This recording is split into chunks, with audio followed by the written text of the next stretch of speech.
credit card.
It's time for high school football, presented by Sarshone Auto Group on Q92 and the Q92 Sports Network. The best Stark County football is heard right here all season long. Whether you're in a car, at home, or on the go, the action is live on Q92 and streaming on the Q92 Facebook page, X, and our YouTube channel. Now, let's take you live to the stadium and our broadcast team for tonight's kickoff on Q92 and the Q92 Sports Network. Here they go! Touchdown!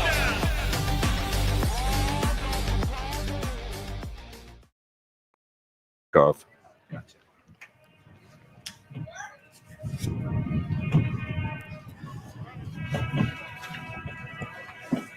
From Memorial Stadium in North Canton, it's time for high school playoff football here on the Q92 Radio Sports Network. My name is Clint Scroggs.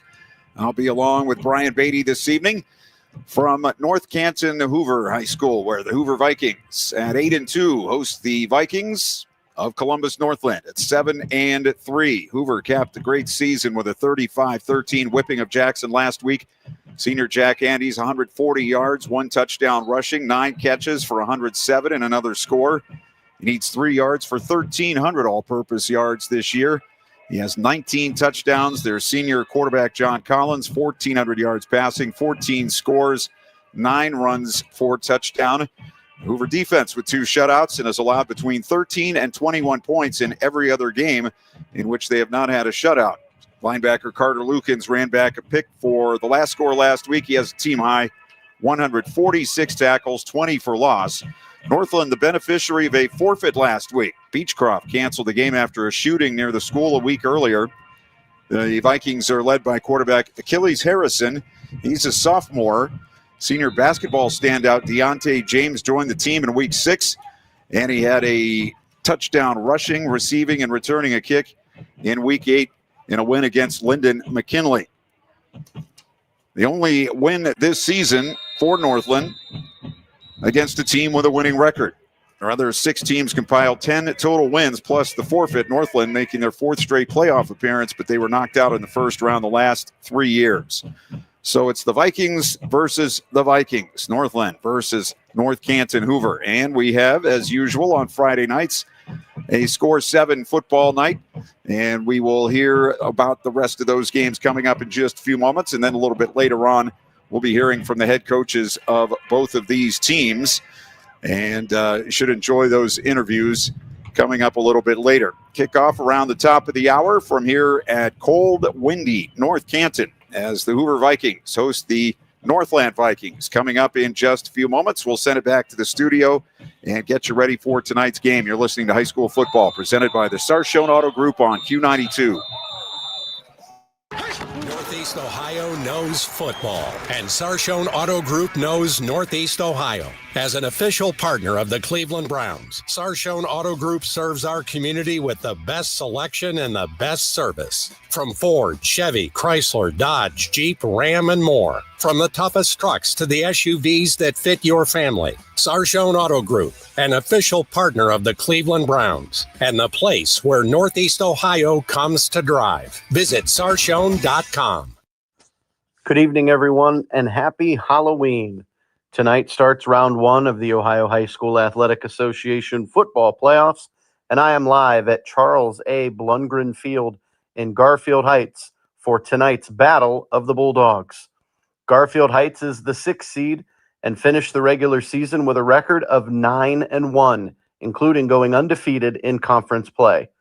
Winners of 6 straight, their defense has been stout, posting 3 shutouts in their last 4 games and only giving up a total of 41 points in their last 7.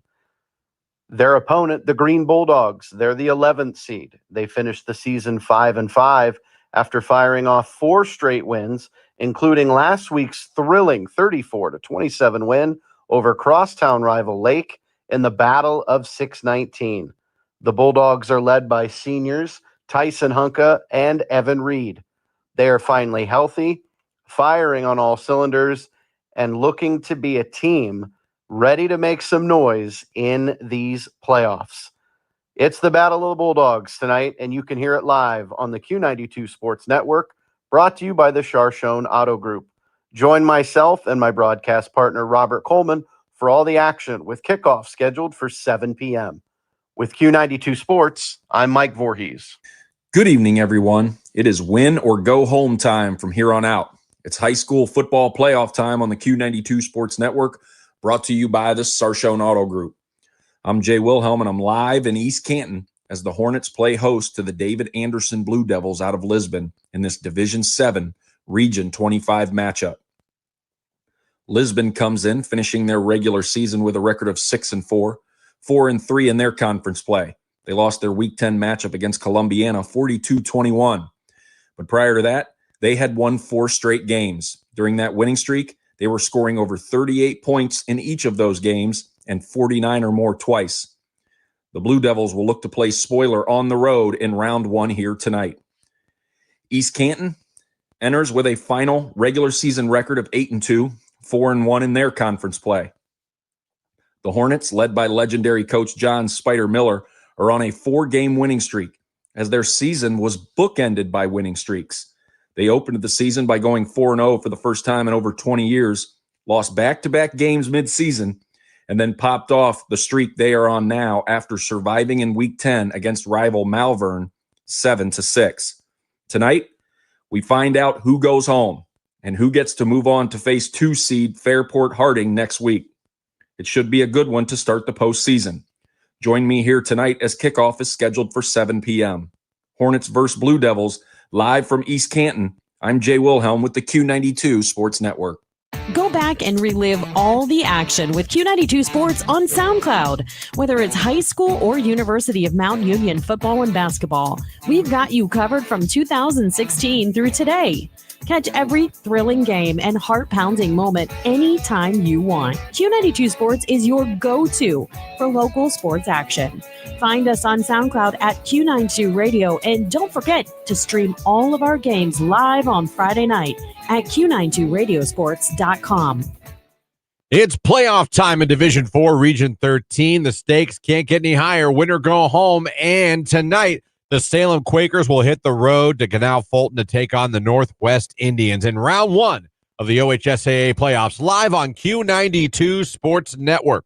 Live on the Q92 Sports Network. The Salem Quakers finished the regular season with a 6-4 record, battling through a tough EBC schedule to earn their playoff spot. They, of course, have been led all season by their senior 3-year starter quarterback, Cletus Monroy, who can beat you through the air and, of course, on the ground.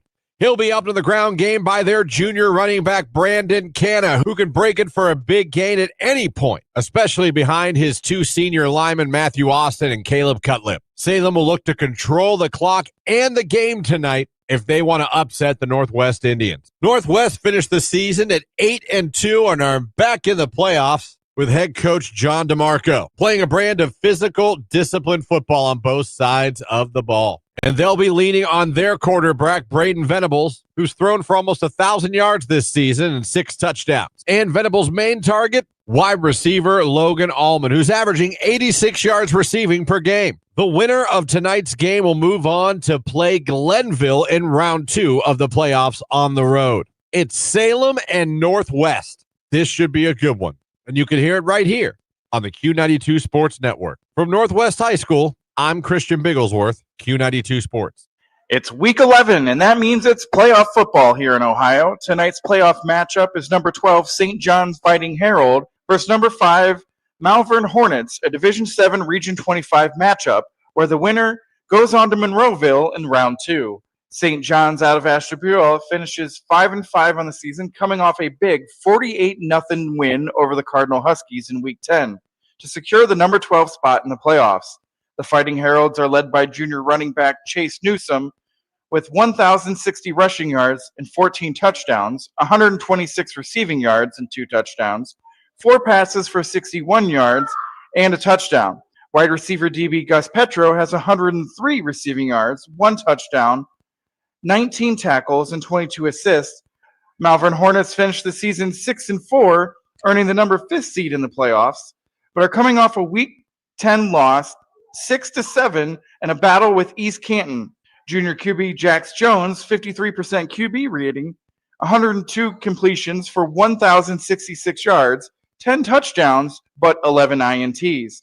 His number one target is senior wide receiver Roy Simmons with 491 yards, 5 touchdowns. And running back Aaron Gore leads the Hornets in rushing with 1,174 yards, 16 touchdowns, averaging 130 yards a game.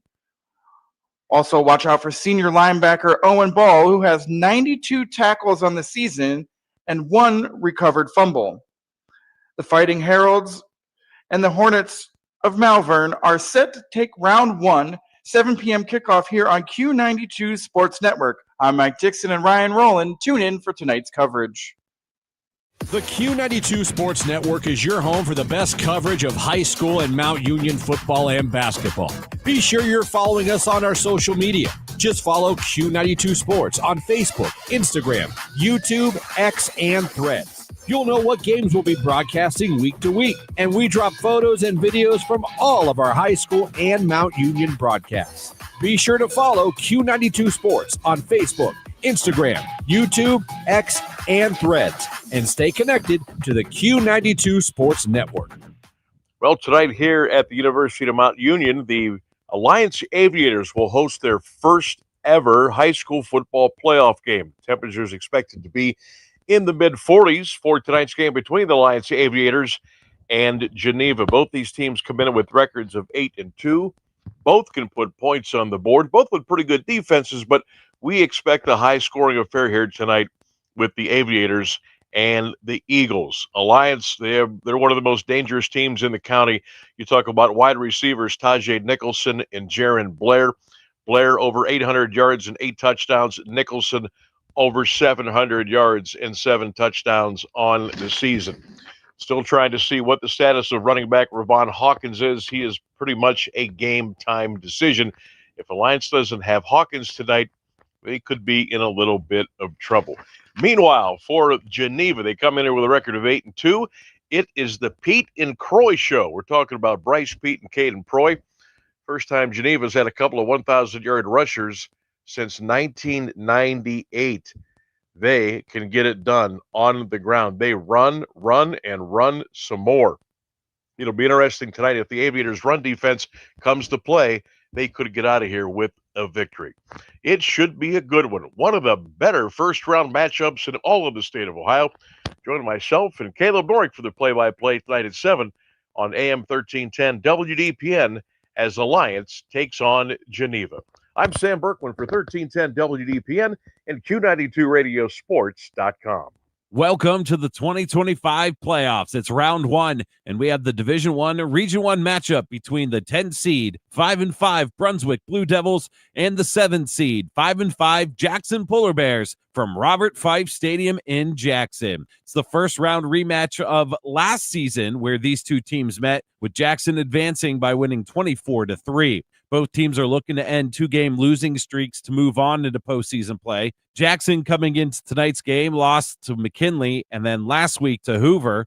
And Brunswick, their last 2 losses to Cleveland Heights and Strongsville. For Jackson, senior Lucas Eckerman and Carter Melliman have split time at quarterback this season because of injuries. Each has thrown for over 900 yards and at least 7 TDs on the year. Senior running back Corey Jacobs is 4th in Stark County in rushing with 1,034 yards and 2nd in scoring with 17 touchdowns overall. Meanwhile, the Brunswick Blue Devils are hungry for redemption after last year's loss. Brunswick's versatile senior Eli Nichols is a force on both sides of the ball, playing defensive end and running back. Nichols has 20 tackles for loss, 9 sacks, and 4 forced fumbles while rushing for 560 yards at 6.4 yards per carry and 7 touchdowns. Quarterback Sean Bennett, a Division II basketball recruit, is a dual threat, having rushed for 9 touchdowns and passed for over 1,000 yards on the season. Join me, Ryan Keller, and my broadcast partner, Antonio Hall, with the call. Kickoff 7 o'clock on Q92RadioSports.com and the Q92 YouTube channel. From Robert Fife Stadium in Jackson,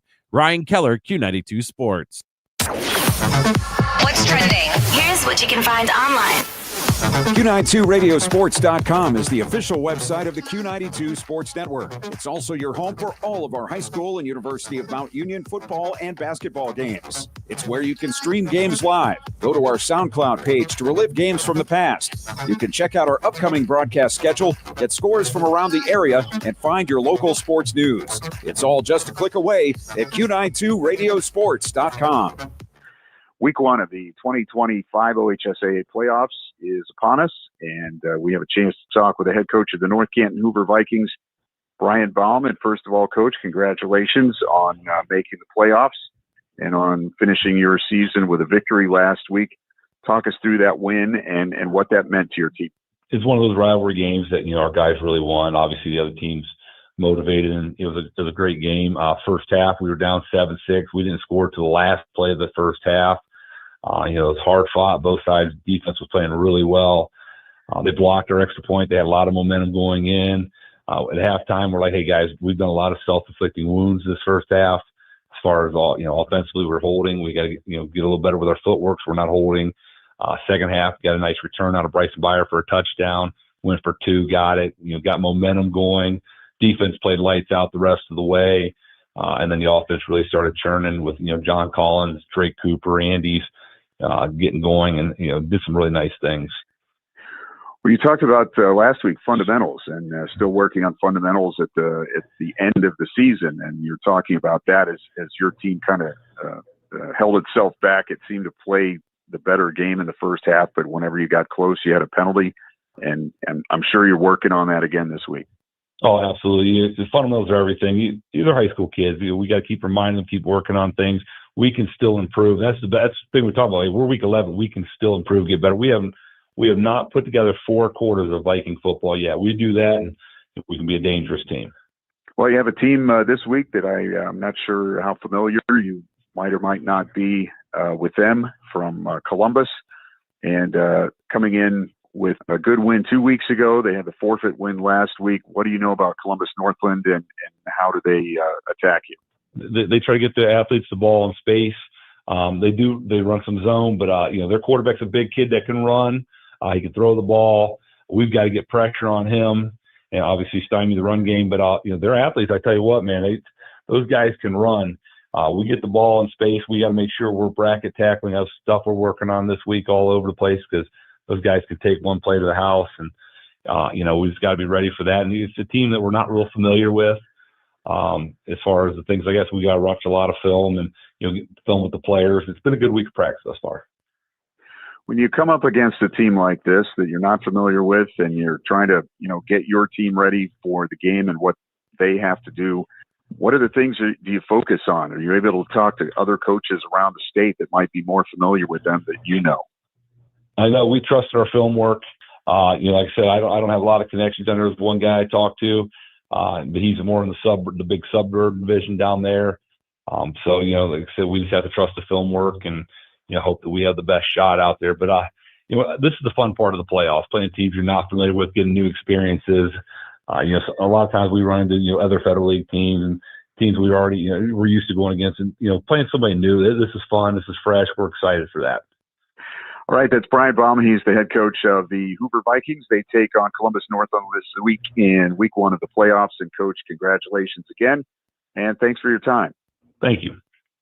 RG Drag, Stark County's premier career center, offers programs that prepares its students at the high school level for careers and continued education beyond high school. Upon completion, RG Drag students have an immediate opportunity to obtain a well-paying job in many exciting career fields. We offer everything from culinary, dental assisting, engineering, sports turf and landscape, welding, and so much more. Contact RG Drag to find a program and career that's the perfect fit for you. RG Drag, where careers begin. Back here on Q92, getting ready for high school football playoff action, and it's week 1, and the Hoover Vikings are hosting the Columbus Northland Vikings, and their head coach is Ryan Sayers, and we have a chance to talk to him right now. And, Coach, first of all, congratulations. 4 straight years in the playoffs for your team. It sounds like you've got something going down there.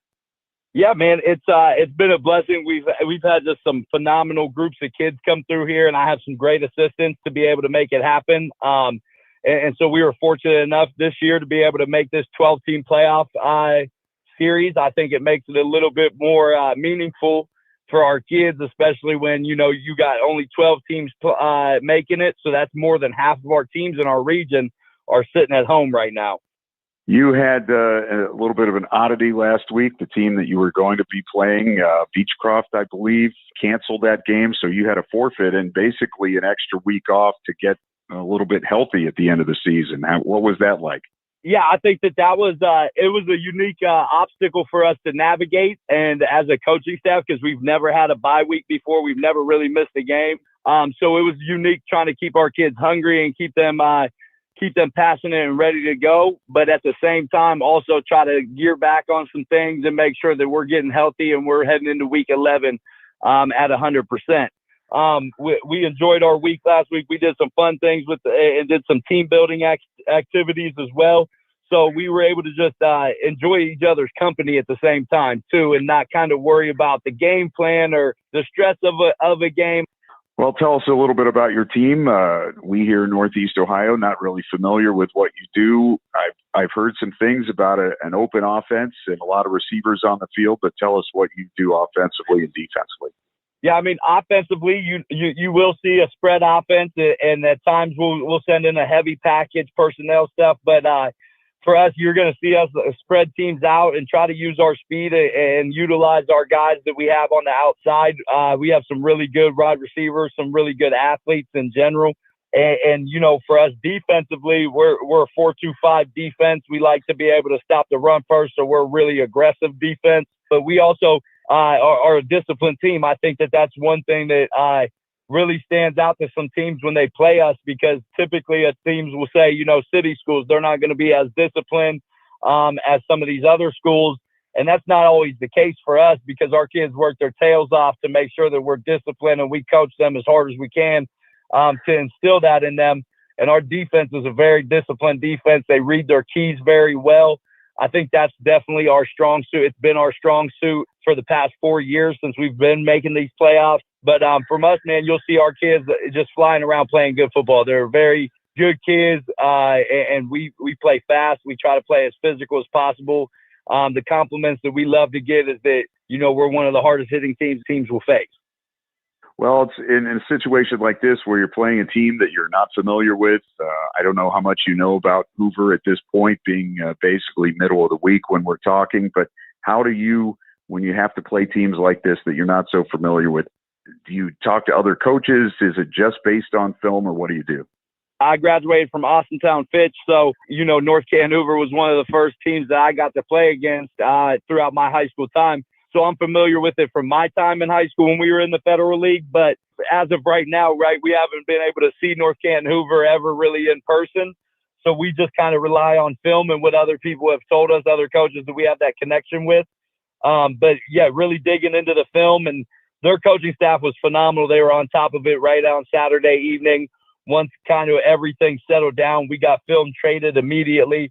For me, really, I'm just excited for us to get to experience Northeast Ohio football, right, and be away from Columbus and make the trip. We don't take a lot of trips necessarily going up there, and I'm excited for our kids to be able to experience that, get on a bus, get out of school a little bit early to be able to eat team meal and stuff. So we'll be leaving here around 2:30 to make sure we get there in time to be able to get situated. So we're just super excited and super fortunate for the opportunity to be able to come compete. That's Ryan Sayers. He's the head coach of the Columbus Northland Vikings. They're taking on North Canton Hoover this week. And, Coach, thanks for your time. Congratulations on making the playoffs, and good luck this week. Thank you so much. I appreciate you guys. This is high school football presented by Sarshone Auto Group on Q92 and the Q92 Sports Network. It's time for the Hay Song! Welcome back to North Canton Memorial Stadium here on Q92 and the Q92 Radio Sports Network. Clint Scroggs and Brian Beatty as we get set for playoff football tonight between the North Canton Hoover Vikings and the Northland Vikings. It's the first meeting between these two. And as we said earlier, the Northland Vikings making their fourth straight appearance in the playoffs, but they've been knocked out in the first round each of the past 3 years. Ryan Sayers is their head coach, came to Northland for the 2020 season, Had a couple of sub 500 seasons, then went 5-5 in 2022, 9-2, 7-4 last year, 7-3 this year, 34-24, but only 4 of those 34 wins are against teams with winning records. They are also have 1 win against a team with a 500 record, and they play in the City League in Columbus, so it's not the strongest league, but they are the strongest team in that league. Or at least one of them anyway, and have been very successful in making it to the playoffs in recent time. And as Ryan Sayers just said in his interview, he's an Austintown Fitch graduate, and I believe that was in 2014, and then went down to Ohio Dominican to play for the Panthers for 4 years, and stayed in the Columbus area, and it's worked out for him very well.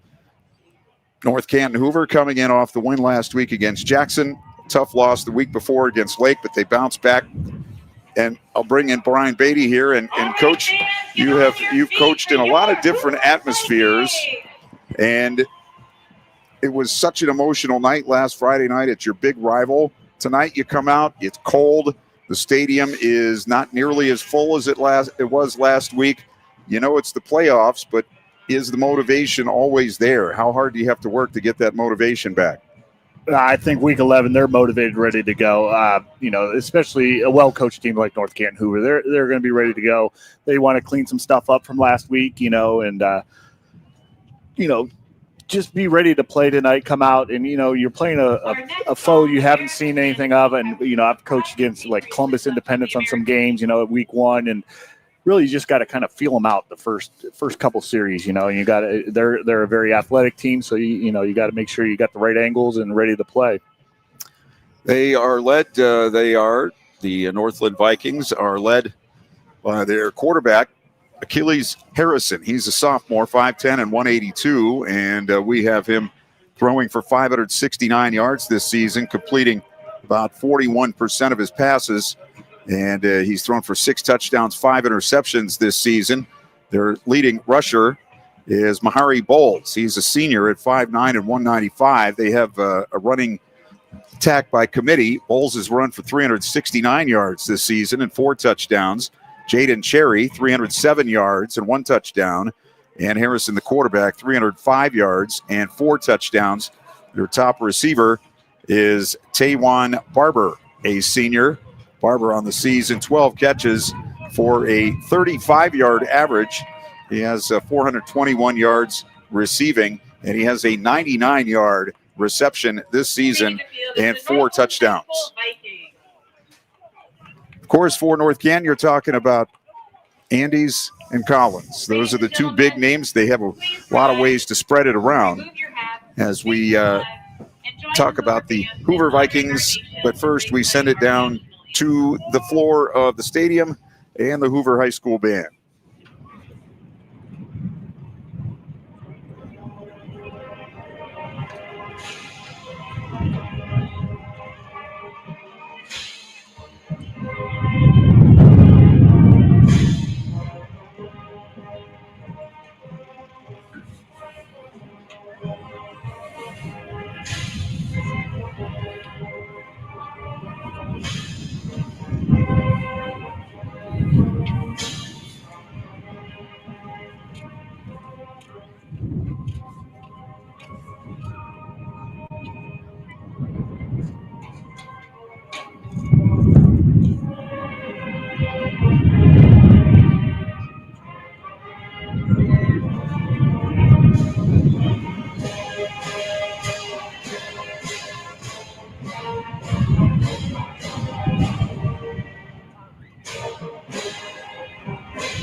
Ladies and gentlemen, the Board of Directors, Executive Director, and staff of the Ohio High School Athletic Association extend to each of you. All right, back up here in the booth as we get ready for the start of tonight's game.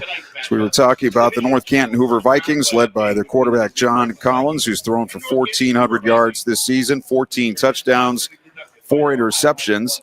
He's also run for 8 scores, and Jack Andes, sort of the Swiss Army knife offensively for this North Canton team. We were talking this before the game. Maybe the Stark County Player of the Year this year. Yeah, he can do everything. He stepped in when Collins has been down and played quarterback. He's a punt returner, kickoff returner. He had a big fake punt last week that set him up for a big score. So, yeah, he's Mr. Everything. But, we talk offense, and I love North Canton receivers or senior leadership. But their defense, that linebacker core with the Lukens, and then you got Zarko up front, might be one of the best in the county also. So they're not afraid to go up and hit you and play some tough defense. I know we had them week 2, if I'm not mistaken, against Medina, and they were my pick actually to win the Federal League this year, not knowing much about McKinley. But, yeah, and I think they're hitting all cylinders at the right time. All right, the Vikings of Hoover, as that's going to happen all night because both teams are called the Vikings, but Hoover will receive the opening kickoff. They're wearing the all-black jerseys and pants, orange and white stripes, white numbers trimmed in orange, and the traditional orange helmet with the black and white stripes across the top and the black face mask. Northland will be wearing the white jerseys, the yellow pants. They have green numbers and green trim and white helmets with green face mask. And it will be VJ Panel to kick it off for Northland. Andes and Beyer, who returned the second half kickoff for a touchdown last week against Jackson, are back to receive this one. And as you could tell during the national anthem, very windy, and the wind is behind the kicking team right now. The ball bunted along the ground, picked up on the near side on the 35 and out to the 39-yard line. And that's where Hoover will start. The return man was Nathan Sikora, and the tackle made by Amir Abidi. Hoover will start with center Brian Girdlestone. The guards are Nolan Martin and Wyatt Vizzini. The tackles Ian Kirkpatrick and Jack Zarko. They will bring Drake Cooper out to the near side as a receiver, and they'll have 3 receivers out to the right, which is the far side of the field on first down. Collins in the pistol. One man to his right, hands him the ball right up the middle, and a big hole across the 50, and a saving tackle by Jaden Cherry at the Northland 45-yard line on the carry by Michael Lameline. Lameline, the understudy to Jack Andes in the backfield, 285 yards and a touchdown this year. This time they go with 2 receivers each way, and they'll give it up the middle again. Lameline, and he's got room to run, but then he is dropped after about a 3-yard pickup. Haywood Jenkins, one of the leading tacklers for Northwood, makes the stop on the 42-yard line. So Hoover with a 2nd and 7. We're just underway. Vikings working from our left to our right toward the scoreboard here at Memorial Stadium. Lameline shifts to the right of his quarterback in the pistol. 2 receivers to each side. And again, they'll run it. Up the middle it goes. And Lameline pushing forward through a small opening, and he gets to the 38-yard line. So it'll be 3rd down and 3 here for North Canton Hoover in the early going of this one. Noticing Drake Cooper out here with the padded helmet for a little extra protection. And here we go with the handoff to the near side, and it is Lameline again, and he takes it inside, 35, down to the 33-yard line. And it's been a steady diet of the junior, Lameline. Andes, basically a decoy at this point. They have Andes out to the right with Michael Stater and Bryson Beyer.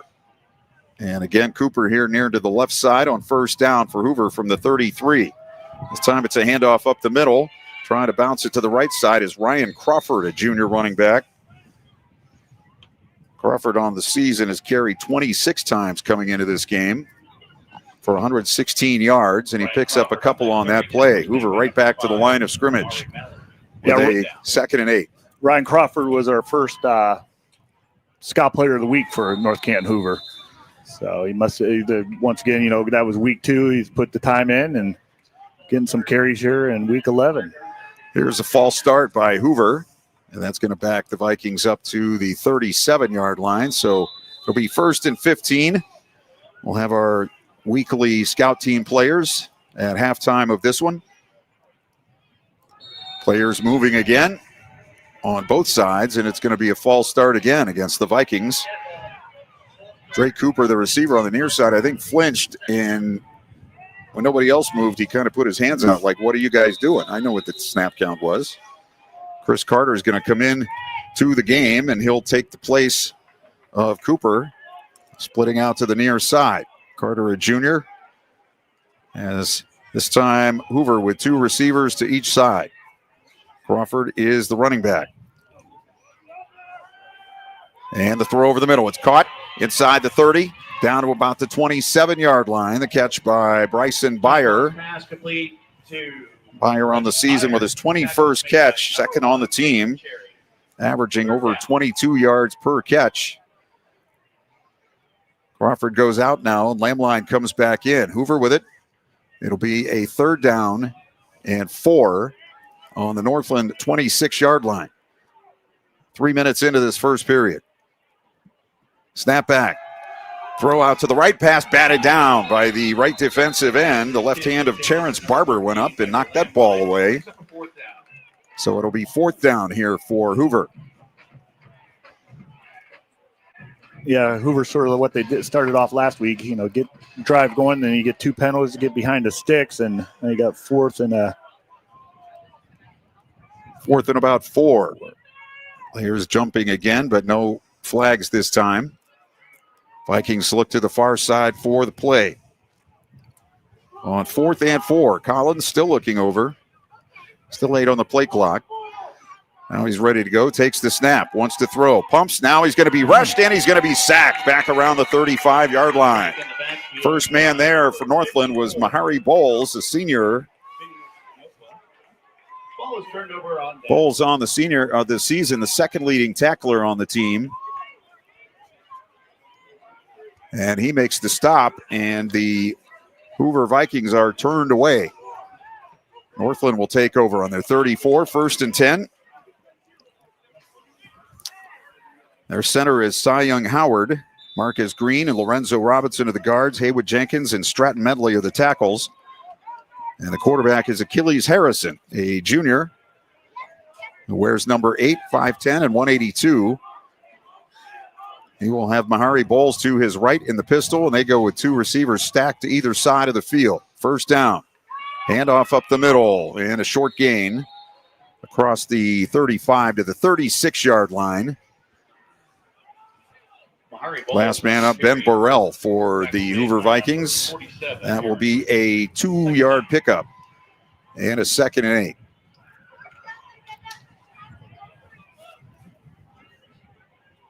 Zaire Moffitt goes out wide to the left, 3 to the near side for Northland on 2nd and 8. Now the man goes in motion to the right, comes back near side, and it's going to be a middle screen, and it's caught across the 40, crossing the field to the 45, 50, now back to the near side, and inside the 40 goes Deontay James, a senior, with a huge play to get Northland into Hoover territory. Ball on the 38. They will come right to the line of scrimmage, again with trips to the near side and 1 out to the left. And here's the handoff up the middle. Bowles stretches it out into the 35-yard line, so that's going to be a 3-yard pickup. On the season, Harrison completing just over 41% of his passes, 6 TDs, 5 interceptions. Bowles has rushed for 369 to lead the team. They have 3 men over 300 yards rushing. Deontay James, the second leading receiver, coming into the game tonight. Here comes a man in motion, and the quarterback will run, and he's going to be thrown down at the line of scrimmage. Aiden Cavanaugh came up to make the stop on the quarterback as Harrison ran it up the middle. And it will be 3rd down and 7 from the Hoover 35. We're at 7 minutes to go in this first quarter. We have no score. The Vikings had the ball once and were turned away on a 4th down play.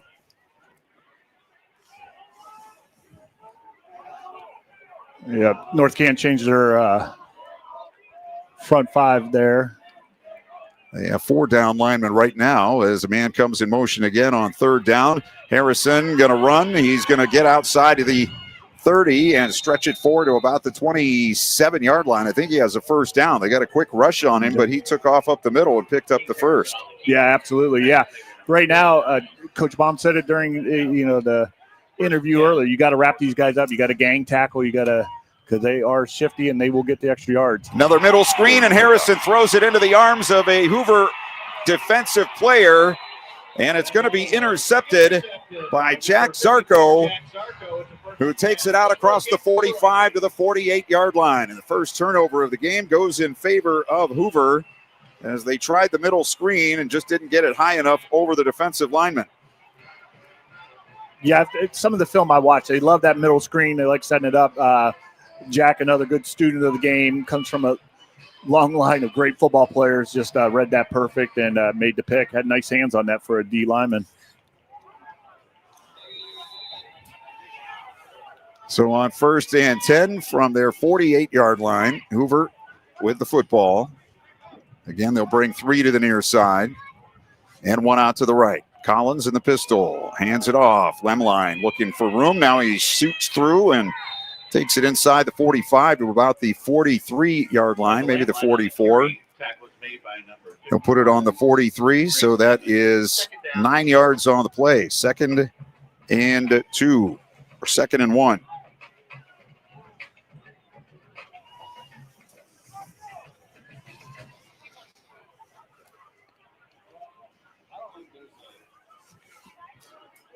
Trips to the near side, low snap as Collins is back, wants to throw it deep. Going down the middle, it is caught inside the 5, and it's a touchdown.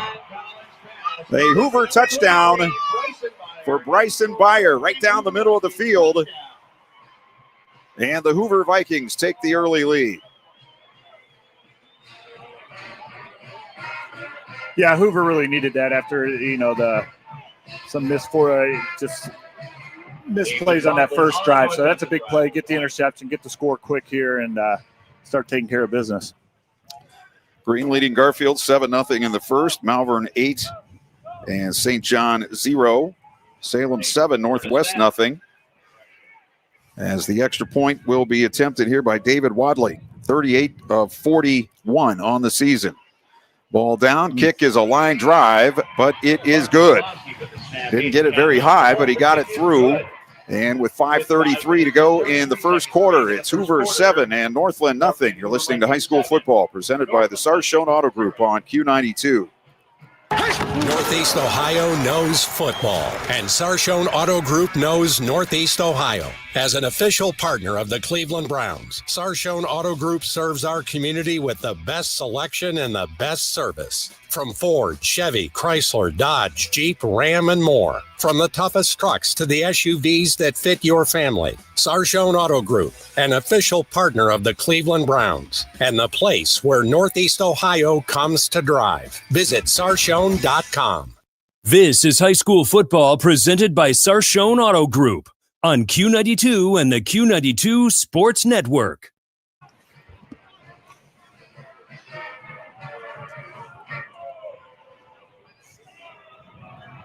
Joey Ratinger getting set to kick it off for Hoover. They've just taken a 7-0 lead.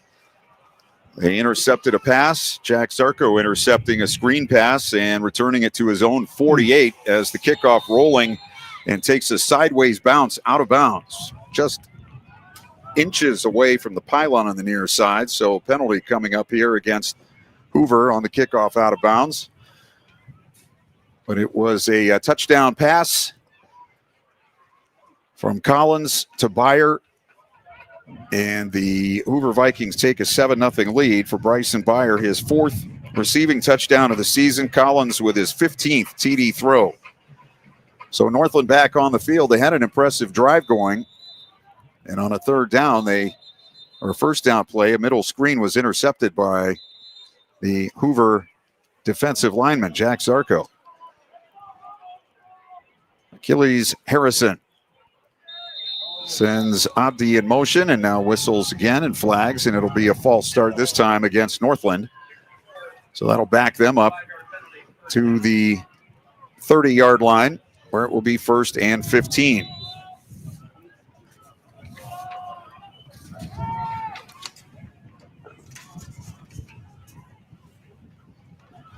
Snap back. Harrison hands off up the middle. Bowles lowers the shoulder and takes it out to about the 33-yard line.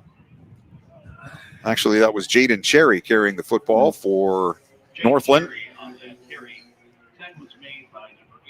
Cherry on the season, run for 307 yards and a touchdown.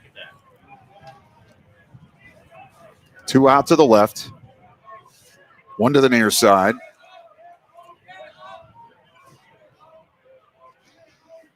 Cherry goes in motion to the left. They want to throw it to him, and the ball is batted away.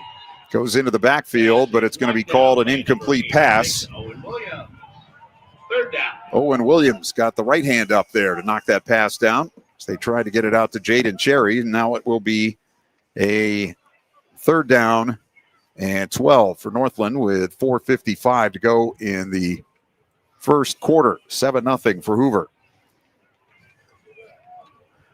Winner of this game takes on the Massillon Tigers at Paul Brown Tiger Stadium next Friday night.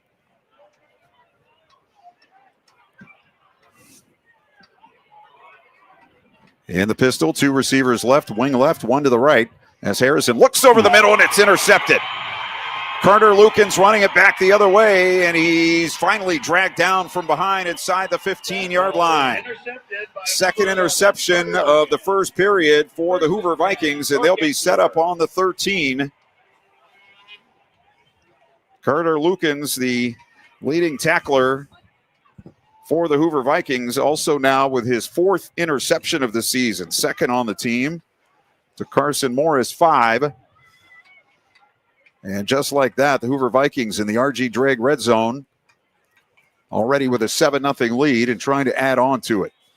Yeah, I think the quarterback there was hoping that the linebacker would go with that guy going across, and Lukens just doing his assignment was sat right there, and quarterback threw the ball right to him. On first down, handoff up the middle. Crawford inside the 10 to about the 8-yard line.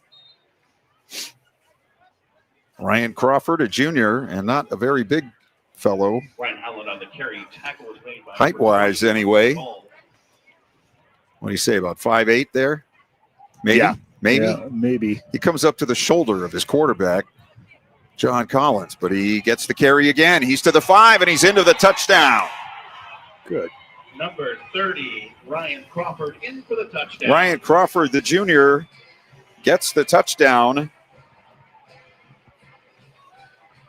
That is his first of the season. And North Canton Hoover with their second score here in the first quarter. Yeah, nothing fancy there after the interception, just good hard-nosed football. And Crawford got his first touchdown. Good for the young man. David Wadley on to attempt to try for point. Parker Shalowski to snap. Aiden Kavanaugh to hold. Extra point attempt by David Wadley.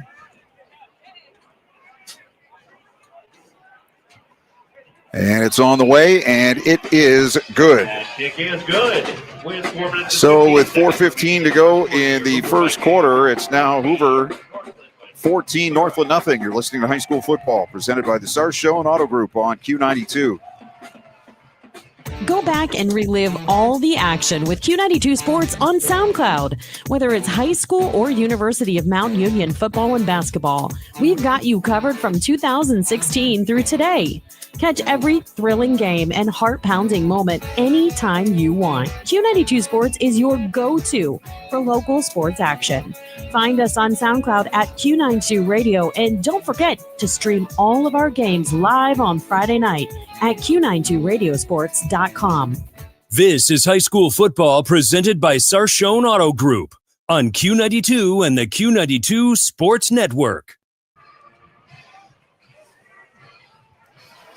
Hoover leads 14-0, and they kick it off again. It comes down to Jaden Cherry at about the 3-yard line, up to the 10, to the 20, and he's met right at the 21-yard line and pushed back. Jaden Cherry on the return. Tackle was made by number 11, Carter Lukens.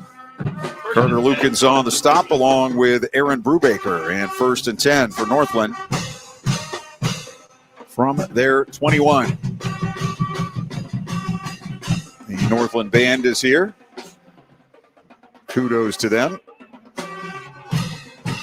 Yeah, Coach was saying, this is good, to get out of the Columbus come up, nice road trip for them, and see a little different football than what they're used to. They'll go with 2 receivers to each side of the field. Bowles set up as the running back to the right of his quarterback, Achilles Harrison. Bowles in motion. They're going to run it right up the middle. The quarterback pushing forward, and he gets a couple of yards to the 23. And it will be 2nd down and 8. Keith Harrison on the keeper. Tackle was made by number 96, Ben Burrell. 2nd down. Northland looking to the near side of the field for the play to be signaled and still looking. And then the quarterback goes into the huddle to tell the offensive line what to do. They come out with 3 bunched to the near side right outside the tackle and then 1 wide to the left. 5 on the play clock. And they'll hand it off over the left side. Bowles trying to struggle forward, but the Vikings line not giving up much there. And a gain out to the 24. Tackle by Jake Lukens. And Owen Williams for North Canton. It will be 3rd and 7 here for Northland. Clock running, 3 minutes to go in the first quarter. Hoover on top 14-0. This time they have 1 out to the left, a wing, and 2 receivers to the near side of the formation. Harrison takes the snap. Rolling right, throws, and it's caught at the 35-yard line, and it's a 1st down. Catch made by Deontay James. The senior picks up the 1st down for Northland as they pick up 12 on the 3rd and 7. They've shown the ability to move the ball a little bit on their first couple of possessions, but 2 big mistakes, 2 interceptions. Yeah, you can't make turnovers, especially, a quality team like Hoover. That was, a nice play there, nice little rollout here to our side, and they just flooded the area and made the catch. From the 35, run up the middle, and that one gets very little again, maybe a yard on the play for Bowles. Yeah, Hoover's 2 platoon, and they've been in and out of their up front, front 4, front 5 there throughout the game here. He's trying to rotate kids, keep them fresh, getting other kids some more experience.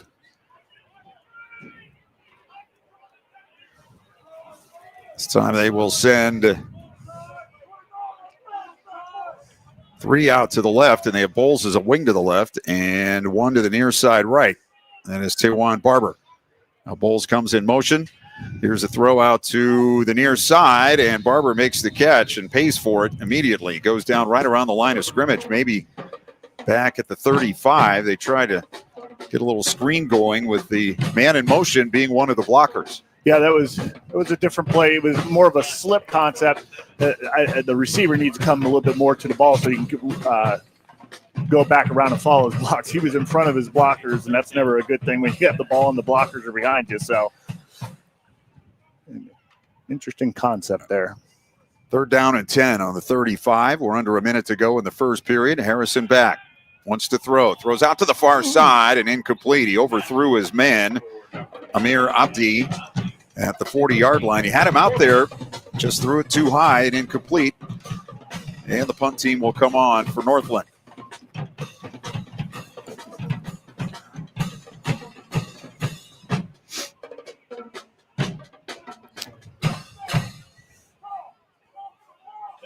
Vikings, Bryson Byer. There's the punt, and he tried to run to the right to avoid the rush, and he hit it straight up in the air. It's going to bounce around the 40 and out of bounds at the Northland 39-yard line, so that works out to be a 4-yard punt. And again, Hoover will be set up in great field position. The last 3 times with the ball, they started at their own 48, the Northland 13, and now the Northland 39. Yeah, I was trying to see. They snapped that pretty quick, but I don't think he was 10 yards deep, and they're really, really bunched up. So the pressure just comes straight up the middle. They just was right in his face. He tried to wheel off to the right, kind of a rugby-style punt, but he had nowhere to go. That's something you see on film, right? If Yes. they do that all the time, you're Yeah. like, if they're going to line up that close, we're going to go after it. Hoover will have Jack Andes in the backfield for the first time to the left of John Collins in the pistol. Receiver near side, 3 out to the right on first down. And back to throw. Collins sets up, and he's going to throw it deep to the near side, and it is caught along the sideline, incomplete, out of bounds. A nice catch by Andes.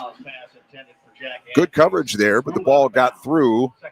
The receiver just couldn't keep the feet in. So 2nd and 10. Yeah, good ball right where you need to put it. It was close to getting that 1 foot in, but official said he was out of bounds. 2 will go out to the right. And 2 to the near side. Receivers stacked on either side. Here's a run up the middle, and it's Lamaline, and he is met and stopped after about a 2-yard pickup. Never does go down. One of those there for Northland was Deontay James. Pickup of 2, 3rd down and 8 for Hoover, and that might be the last play of the first quarter. As we're down to 10 seconds, and the home team looks like they're in no hurry to play the next play. So we'll take a timeout here as we come to the end of the first quarter with our score. North Canton 14, Columbus Northland nothing. You're listening to High School Football presented by the Sarshone Auto Group on Q92. The Q92 Sports Network is your home for the best coverage of high school and Mount Union football and basketball. Be sure you're following us on our social media. Just follow Q92 Sports on Facebook, Instagram, YouTube, X, and Threads. You'll know what games we'll be broadcasting week to week, and we drop photos and videos from all of our high school and Mount Union broadcasts. Be sure to follow Q92 Sports on Facebook, Instagram, YouTube, X, and Threads, and stay connected to the Q92 Sports Network. This is high school football presented by Sarshone Auto Group on Q92 and the Q92 Sports Network.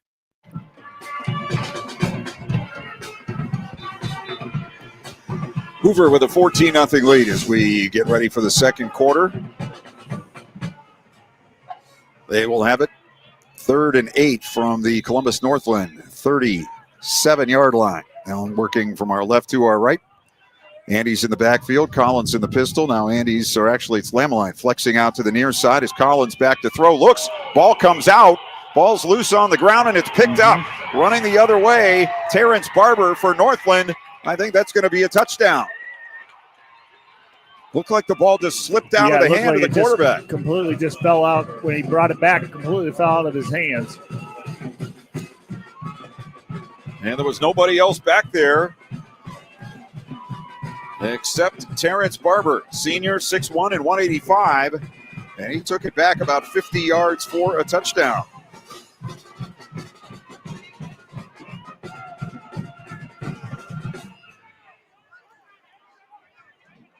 Extra point coming. Vincent Pinnell, VJ Pinnell, will attempt the extra point. VJ Pinnell on to attempt the drive point. They 3 of 4 on the season, and the kick is up, and it is no good. That kick is no good. Not sure it got up. So we'll take a timeout with 11:46 to go in the first half. The score now is Hoover 14 and Northland 6. We'll take a timeout. You're listening to High School Football presented by the Sarshone Auto Group on Q92. Go back and relive all the action with Q92 Sports on SoundCloud. Whether it's high school or University of Mount Union football and basketball, we've got you covered from 2016 through today. Catch every thrilling game and heart-pounding moment anytime you want. Q92 Sports is your go-to for local sports action. Find us on SoundCloud at Q92 Radio, and don't forget to stream all of our games live on Friday night at Q92Radiosports.com. This is high school football presented by Sarshone Auto Group on Q92 and the Q92 Sports Network. So Northland takes advantage of the fumble and run it back for a score. Extra point is missed, so it's 14-6 for Hoover. After one, Northwest 8, Salem 7, and Jackson on top of Brunswick 7-0. We'll let you know at halftime what happens next week, depending on who wins the games tonight. Here's the kickoff back to the 15-yard line and out to the 35 and the 36-yard line. Comes Bryson Byer, tackled by C.J. Wooten, among others. And it will be Hoover ball. They'll spot him on the 38-yard line. We're 20 seconds into the second quarter, and on the first play of the quarter, John Collins on the Northland side of the 50 went back to throw, and as he brought the arm up, the ball just slipped out of his hand. It's very chilly out there tonight. And yeah, we haven't had this kind of weather all season. So, yeah, it's week 11, and it's definitely a lot cooler. And here is a run to the near side, and that is well defended by Columbus Northland as Ryan Crawford goes down behind the line of scrimmage. He lost maybe a yard on the play.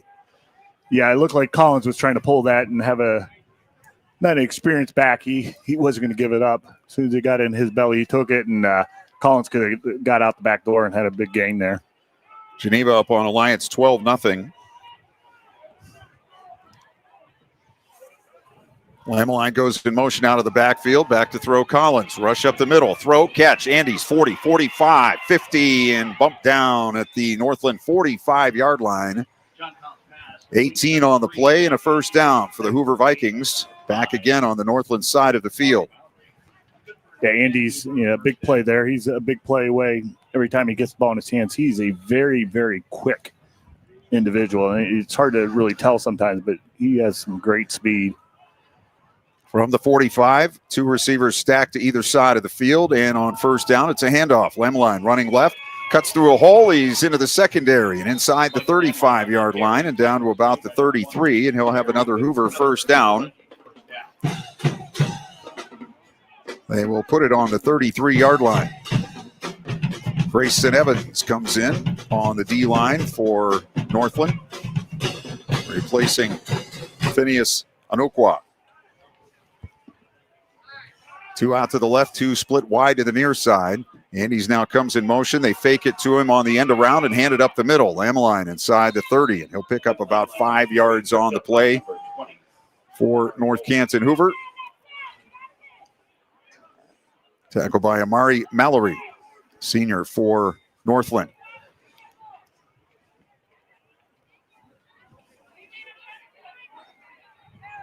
Second down and 5.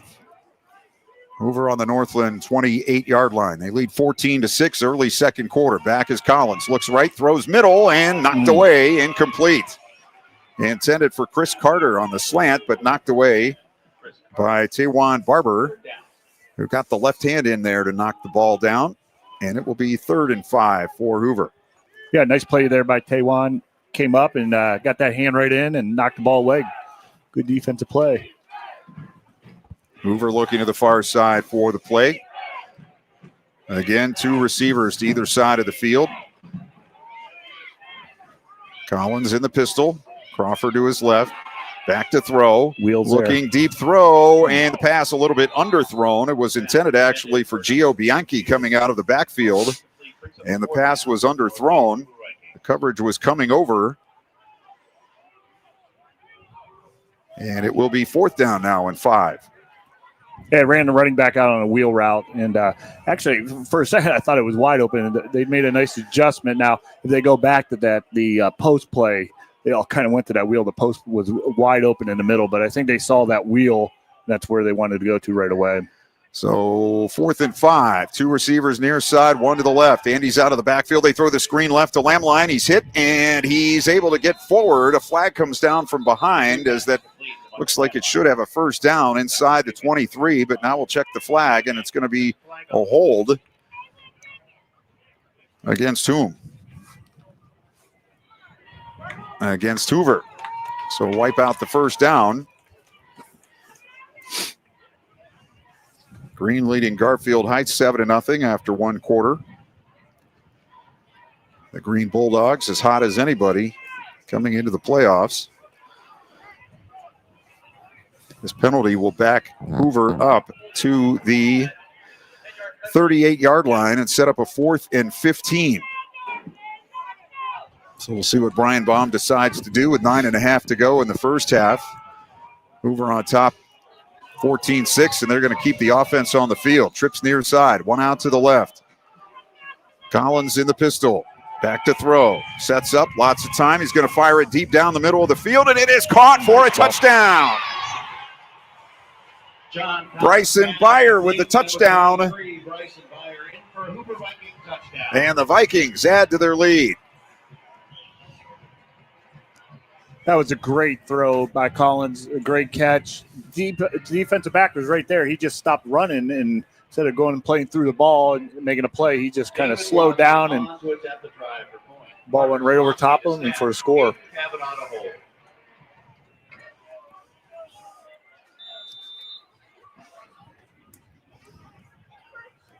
Extra point attempt coming from David Wadley. North Canton line up with 3 split out wide to each side and 3 around the ball, but now they come back to a conventional formation as the kick is on the way, and it is good. So timeout on the field with 9:18 to go in the first half. Our score is Hoover 21 and Northland 6. You're listening to High School Football presented by the Sarshone Auto Group on Q92. High school football exemplifies the true meaning of teamwork. At Friends and Family Credit Union, our team of local friendly professionals offer the same true spirit for our members with a wide array of products from vehicle loans to personal loans, family secure checking with ID Protect, mortgage, home equity line of credit, and more. For over 60 years, we have the game plan for your financial well-being. Visit any of our 3 convenient locations, online or mobile banking. Now, more than ever, it's time to bring a friend into the family. The Q92 Sports Network is your home for the best coverage of high school and Mount Union football and basketball. Be sure you're following us on our social media. Just follow Q92 Sports on Facebook, Instagram, YouTube, X, and Threads. You'll know what games we'll be broadcasting week to week, and we drop photos and videos from all of our high school and Mount Union broadcasts. Be sure to follow Q92 Sports on Facebook, Instagram, YouTube, X, and Threads, and stay connected to the Q92 Sports Network. Northeast Ohio knows football, and Sarshone Auto Group knows Northeast Ohio. As an official partner of the Cleveland Browns, Sarshone Auto Group serves our community with the best selection and the best service. From Ford, Chevy, Chrysler, Dodge, Jeep, Ram, and more. From the toughest trucks to the SUVs that fit your family. Sarshone Auto Group, an official partner of the Cleveland Browns, and the place where Northeast Ohio comes to drive. Visit sarshone.com. This is high school football presented by Sarshone Auto Group on Q92 and the Q92 Sports Network. Hoover kicks off after the touchdown, and Northland bring it out to the 22-yard line where they will have a 1st and 10. It's 21-6 for the Hoover Vikings as the run goes up the middle out to the 25-yard line.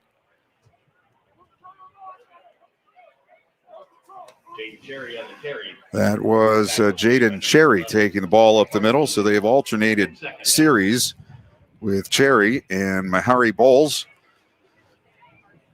And that is a pickup of about 3 on the play, close to the 25-yard line. Barber goes out wide to the right, the far side. They have 2 wide to the near side and 1 man in the slot. Achilles Harrison, sophomore quarterback, back to throw. Fires near side and behind and incomplete. Pass is broken up by number 9. Intended for Amir Abdi and broken up by Chase Lukens. But the pass was behind the receiver, and he had to reach back for it. He got his hands on it, but couldn't hang on. And now it'll be 3rd down and 7.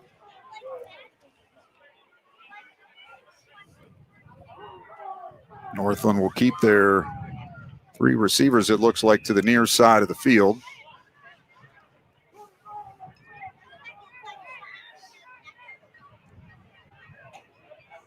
And 1 out to the far right side. 5 on the play clock as they come to the line of scrimmage. 1 back, down to 2, down to 1. They get it snapped.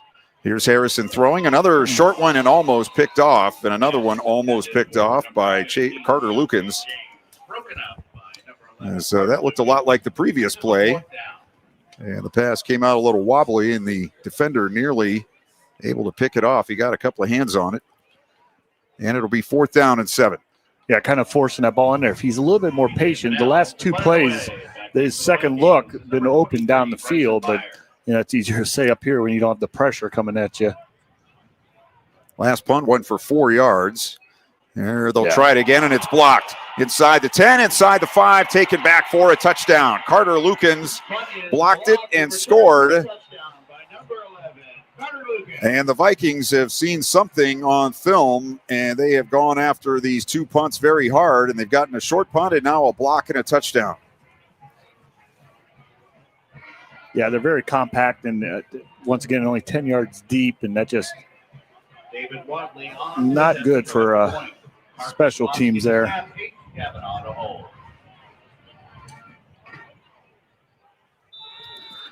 So another extra point attempt for David Wadley.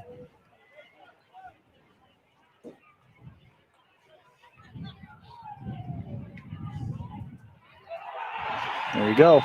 And they went for the 2, and they got it. They lined up again with those 3 wide to either side, and that time they utilized it. Yeah, instead of using the center going out that time, they just ran the eligible receiver up to the left with the lineman. He just steps back. They throw the ball to him, and that's tough. Once again, I used to complain about it, and we were used to playing Hoover every year, but we still spent a lot of quality practice time going over that, and it's a hassle, but especially when you're coming up and you're not – I don't know if they've seen that at all this year. It does take a lot of practice time. It takes a lot of discipline, especially when you just had a big turnover and a score like that. You got to stay focused. So that makes the score now Hoover 29 and Northland 6. The only Northland points coming on a fumble recovery touchdown. And so Hoover will kick it off again. We've had 3 touchdowns here in the first 3+ minutes of the second quarter. For Columbus Northland. Getting ready for basketball season, fast break football here. A point a minute. Yes.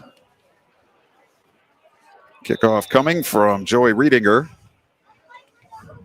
Jaden Cherry, the deepest man for Northland, and he'll take the kick back on the 1. Out to the 10, up the middle, 15, trying to cut back, 20, got a block. Here he comes to the 30, he's to the 40, sprinting to the 50, and he's going to duck out of bounds. Just before he takes a hit, he goes out on the Hoover 46-yard line. 53 yards on the return. A nice job by Jaden Cherry, and he got a couple of nice blocks to open up a seam and put Northland in plus territory, which is just what they needed after a couple of tough plays against them. They'll start on the Hoover side of the field on the 46. So, yeah, it kind of ran out of real estate there, but the kicker, Joey Reiniger, was left, and I don't know if he was ready to make the hit there or if he gets credit for running them out of bounds. He's going to probably talk a little smack, but it's interesting. They'll go with 2 out to the right. They'll go with an extra tight end and a wing back to the right. And it's going to be a handoff to Bowles up the middle, and he's going to be wrapped up and dropped right at the line of scrimmage. Aaron Brubaker came in from the outside hard and made that tackle. So it's a loss of a yard on the play, setting up a 2nd and 11. Geneva has scored again against Alliance, who is hosting a football playoff game for the first time tonight. Geneva, though, up 19-0. Here's a quick throw out to the far side. It's deflected and incomplete. Aiden Kish came in from the outside that time and got a fingertip on the pass. They had a man out there. But even when they have something set up, Hoover is able to make a play and disrupt it. And now it's 3rd and 11. 7.5 to go in the second quarter, 29-6 here for Hoover. They'll again send 2 out to the right, tight end left, and a wing right. Bowles to the left of his quarterback. Harrison in the pistol. Steps back, looks downfield. Now he scrambles out to his right, cuts back, trying to run it, and he's going to be dropped at around the original line of scrimmage, the 46-yard line. So 3 plays and no yards for Northland after they got the good kick return. Yeah, I think North Canton just showing him too much defensively. He's getting a little confused back there. He had his back out of the backfield right away. It would have been his hot route and just didn't hit, and he would have been open. Probably could have picked up the first down, but here's the snap. Here's the punt. This one gets away, and it's high and short in the middle of the field, and it takes a Northland bounce, and it's going to roll inside the 15, still going, and going to be down at around the 9-yard line. So a 37-yard punt with a good roll. And that flipped the field position. The Hoover Vikings will start at their own 10-yard line with 6:43 to go in the first half.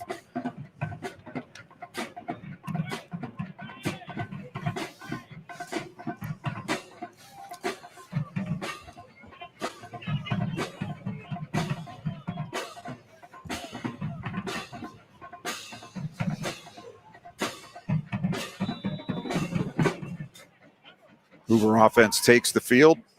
They will bring Michael Stater as the wide out to the near side. They'll have 3 out to the left.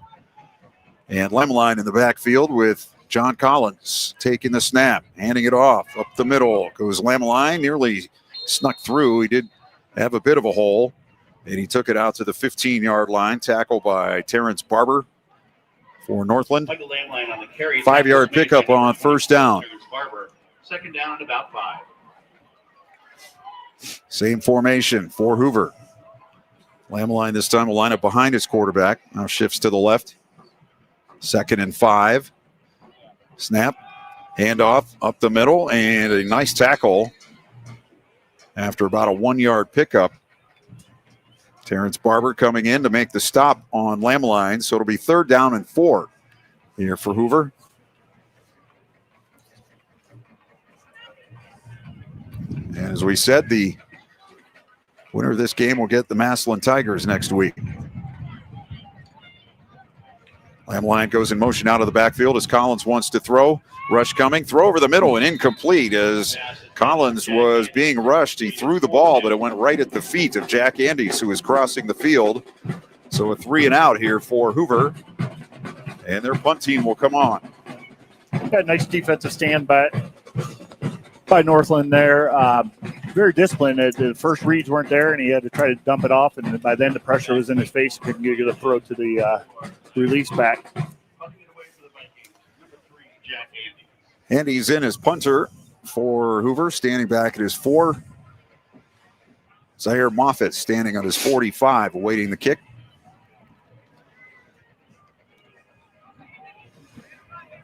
Vikings taking their time.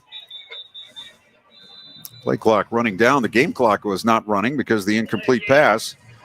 And now Hoover's called for delay of game. I'm not sure what they were doing there.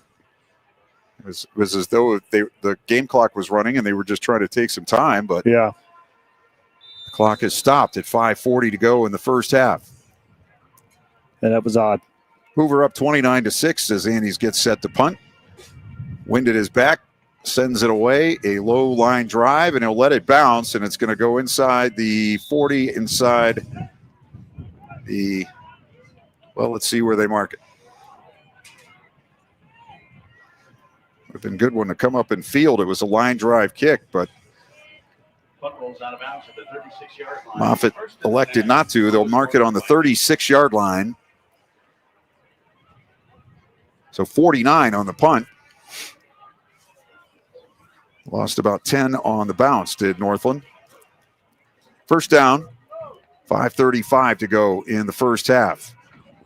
Halftime, we'll have news. We'll have scores of other games. We'll have our scout team players of the weekend. We'll also talk about the matchups coming up next week, with the teams getting byes tonight that finished in the top 4 of their regions. So we'll know who will be hosting games next week. Tell you who they might play. On first down, Achilles Harrison in the pistol. Straight back to throw, looking left. Now he eludes the rush. He's going to run up the middle, and he gets across the 40 to the 41-yard line. So he picks up about 6 on the play.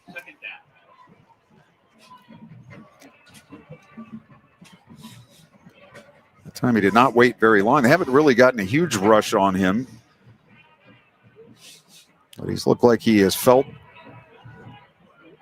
the rush. Yeah, it doesn't feel real comfortable back there. And it's a lot, you know what they have, and really, they haven't really put much pressure on him, like you said. So a little bit more patient back there and let the routes develop. Harrison looking near side, fires in high and outside, intended for Tawan Barber on the near sideline, and it's incomplete. So now it will be 3rd down and 5.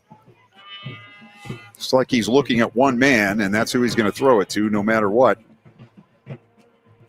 Yeah, it's kind of what we saw with Medina week 2. You know, they kind of just have one look. If it's not there, he's going to try to force it or just throw it away.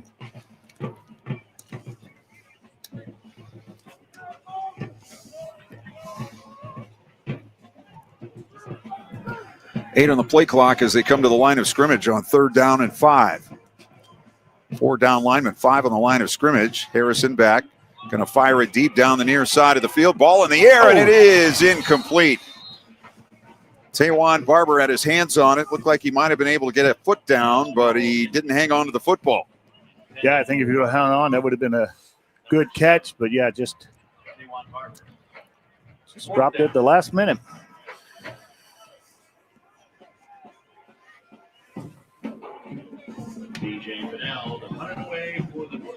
Jackson up 14-0 on Brunswick.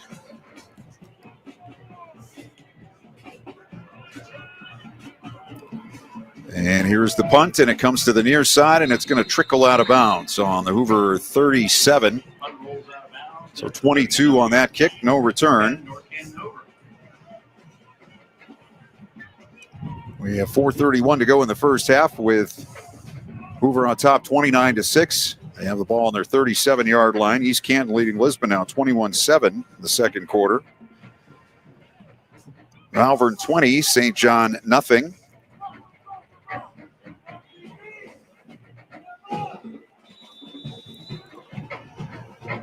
Hoover offense comes out on the field. They'll bring Michael Stater to the near side, trips out to the left. One in the backfield to the left of Collins. Handoff up the middle, big hole 40. Near side 45 and out of bounds. Near midfield goes Gio Bianchi, senior, and the 4th different running back we've seen tonight for Hoover. They'll spot him on the Northland 47. So that is a 20-yard pickup. Yeah, Hoover backup running backs all look like wrestlers. They're not basketball players, that for sure. They don't get any taller. Here's the handoff again. Bianchi up the middle, has another hole, and he's going to be thrown to the turf down around the Northland 40. So that'll be a pickup of 7. And we'll leave Hoover with a 2nd and 3. 4:08 to go in the first half. Hoover Vikings on top of the Northland Vikings, 29-6. Collins in the pistol. Bianchi to his left. He now goes in motion. Collins wants to throw. Looking left, looking right. Now rolling. Going to flip it down the sidelines. Andes tried for the one-hand catch and couldn't bring it in. Looked like he had a chance to get both hands on it, but stuck up the right hand and it wouldn't stay. And it's incomplete in 3rd and 3. Yeah, Indy tried to, I guess they call it the moss in it. Is that it? Yeah, okay. Moss, the moss it or something. But, yeah, I think you could have got both hands on there. But you do work on that. The wideouts now, that's a big part of their game, the one-handed catch. But like you said, the weather is a little different. It's a little bit colder out there. Those gloves aren't as tactified. Trips left. As they finally get set where they want them to, close to the line of scrimmage, and one to the right. Here's Andy's throwing left side. Bianchi wide open. 35, 30, and out of bounds on the 28-yard line. Jaden Cherry throws him out of bounds. That's going to be a 12-yard pickup, and nobody picked up Gio Bianchi out of the backfield. No, and I love that by Collins. He knew that he wanted that trips bunch in tight so they could, everyone releases inside. All the guys go inside, and you release that back to the outside. But a great job by him getting the guys lined up correctly. This time they split 3 wide to the near side, 1 to the left, the short side of the field. And Collins will hand it off. Bianchi up the middle. Got room again inside the 20 and down near the 15-yard line. That's going to be 14. Give him 13 to the 26 or to the 16. And North Canton in the RG Dreg red zone with a 1st and 10 on the 16. 3.5 to go in the first half. Hoover up 29-6. And here's a handoff. Bianchi bouncing out left, cuts back, takes it inside the 15 to about the 12-yard line. See, Coach Baum can get away with this running other running backs. You know, the parents are probably up there saying, hey, look, my son could do that. But they all know Andy's is in front of him. So, and, you know, he's not running it in between the tackles tonight for sure. No, they're going to try to keep him fresh. And they've been two platooning, and that's going to wear out Northland as this game goes on. But here comes Bianchi out to the near side. Collins looks to him. Now he's going to run it. He's to the 10, and he's to maybe the 9-yard line. So that will be a 3-yard pickup. 3rd down and 3 for Hoover as we move down to 2.5 minutes to go in the first half. Vikings on top, 29-6. 2 to the near side for Hoover. 2 out to the left. Bianchi to the right of his quarterback in the pistol, and we have a timeout. Timeout Northland. 2:22 to go in the first half. It's a Friends and Family Credit Union timeout. 29-6 Hoover. You're listening to High School Football presented by the Sarshone Auto Group on Q92. The Q92 Sports Network is your home for the best coverage of high school and Mount Union football and basketball. Be sure you're following us on our social media. Just follow Q92 Sports on Facebook, Instagram, YouTube, X, and Threads. You'll know what games we'll be broadcasting week to week, and we drop photos and videos from all of our high school and Mount Union broadcasts. Be sure to follow Q92 Sports on Facebook, Instagram, YouTube, X, and Threads, and stay connected to the Q92 Sports Network. This is high school football presented by Sarshone Auto Group on Q92 and the Q92 Sports Network. The Hoover Vikings with a 3rd down and 3 on the Northland 9-yard line. Collins now with Lemeline in the backfield, and he's going to throw to the middle of the field, and it's caught for a touchdown. Michael Stater on the slant makes the catch. Stater with his first receiving touchdown of the season, and the Hoover Vikings add to their lead just before halftime. We still have 2:16 left in the first half. And this extra point would make it a 30-point margin and a running clock. Yeah, Hoover's getting a lot of kids some experience, some touchdowns, some good catches, and that was a nice drive. David Wadley will attempt the extra point. Good snap, good hold. Kick is on the way, and it's good. 2:16 to go in the first half. We'll take a timeout. It's now Hoover 36, Northland 6. You're listening to High School Football presented by the Sarshone Auto Group on Q92. Go back and relive all the action with Q92 Sports on SoundCloud. Whether it's high school or University of Mount Union football and basketball, we've got you covered from 2016 through today. Catch every thrilling game and heart-pounding moment anytime you want. Q92 Sports is your go-to for local sports action. Find us on SoundCloud at Q92 Radio, and don't forget to stream all of our games live on Friday night at Q92Radiosports.com. This is high school football presented by Sarshone Auto Group on Q92 and the Q92 Sports Network. 36-6 is our score. Hoover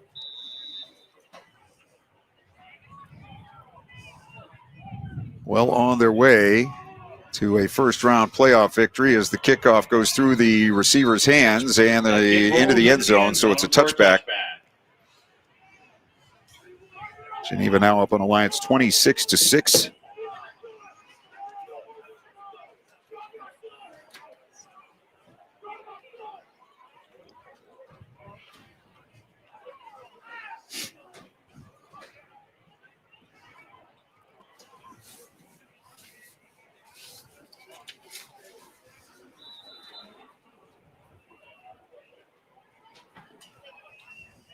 So Northland will start on the 20-yard line, 1st and 10.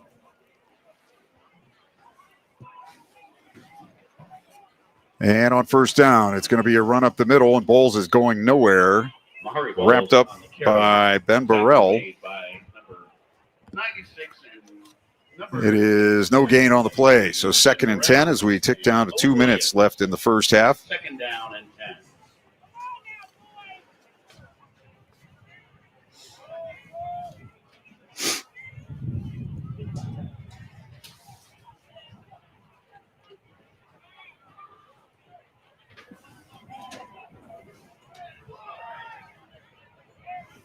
On 2nd down, they bring 2 receivers near side. They have a wing to the near side and 1 out wide to the right.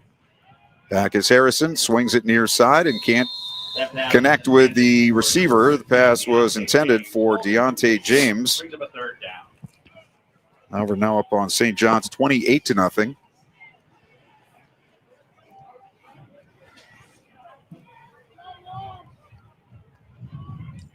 All of his throws have also been to the left side of the field. I don't think he's thrown it to the other side of the field unless I'm missing one. He had the middle screen that went for a big play, and everything else has been to his left. Yeah, I haven't seen anything to the right, and they've kind of went away from that middle screen after the interception. Again, they come trips left. Man in motion to the right, whistles. And a false start against Northland. Stops the clock with 1:29.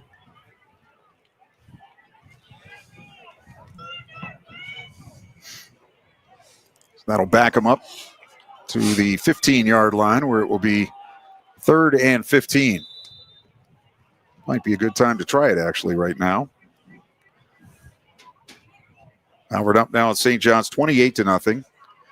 And Harrison throws it near side, and the receiver has to go down to a knee to make the catch, and that's going to be a loss of a couple more yards on the play. So it'll be 4th down, and whistles. Timeout, North Canton. Oh, okay. Hoover takes a timeout.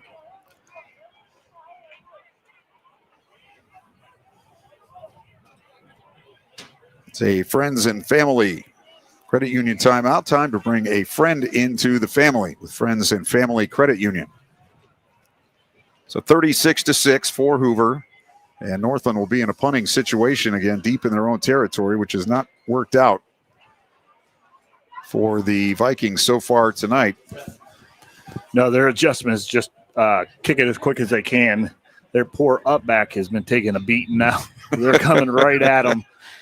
So Green up on Garfield Heights 14-6 in the last 2 minutes of the first half. Geneva and Alliance are at halftime 26-6. It must be just that they don't believe the snapper can get it back there, that they have the punter back 10 yards. Again, the snap, he'll run up and boot it, and hits a nice line drive downfield, taken on the 47. One missed tackle, 40 near side out of bounds as Bryson Byer at about the 35-yard line. C.J. Wooten had a shot at him, but couldn't bring him down at the point of the catch. And now Hoover will have a chance to add on to their lead. They'll spot the ball on the Northland 33 with 1:09 left in the half.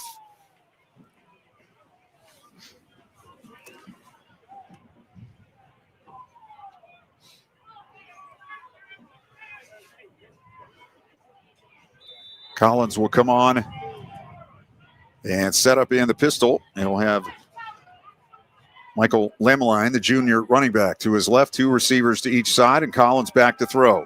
Looking deep, firing deep, far side, ball in the air, and it is caught for a touchdown. John Collins pass complete to number 3, Jack Andes just pulled it away from the defender who had perfect coverage on the play, and Andes just went up over him and pulled it into his arms for the touchdown. Yeah, Andy just makes it look easy sometimes, and that was a great play, great ball, and just, like you said, he just went up, high balled it, and got in the end zone.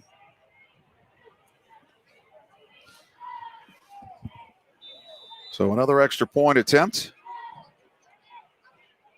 David Wadley on to attempt the try for point. Parker Solosky to snap. Aiden Kavanaugh to hold. Wadley's been a busy man here in the first half. Puts the foot into it, and it's up and good. 1:01 to go in the first half. It's now Hoover 43 and Northland 6. You're listening to High School Football, presented by the Sarshone Auto Group on Q92.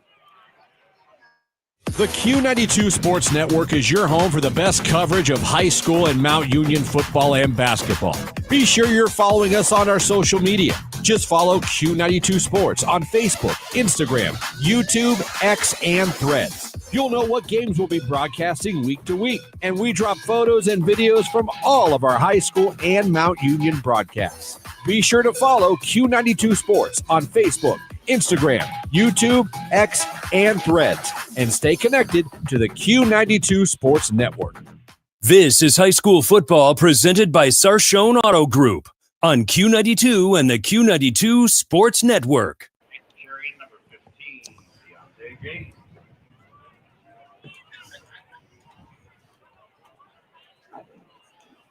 Louisville Louisville and Westerville North 0-0 at halftime.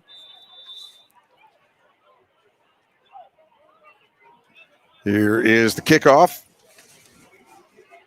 by Riedinger, and it's going to be misplayed at the 10, and now here comes the return man trying to get away and can't get away as Cherry is run down from behind by Aaron Brubaker back inside the 10-yard line at the 9. 53 seconds to go in the first half. 43-6 in favor of Hoover.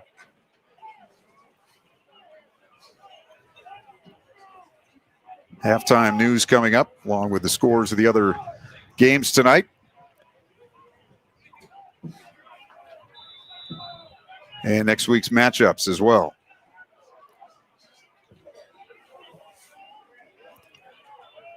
There's a handoff up the middle and out to the 10-yard line and no further.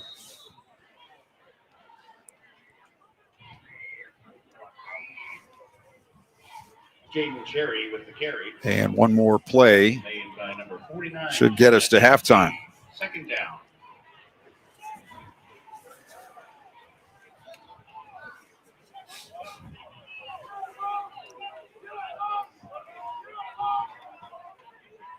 I don't think anything special here.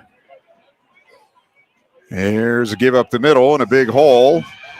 Out across the 25 goes Jaden Cherry to the 27-yard line, so he has a first down. That will stop the clock with 12 seconds to go in the half.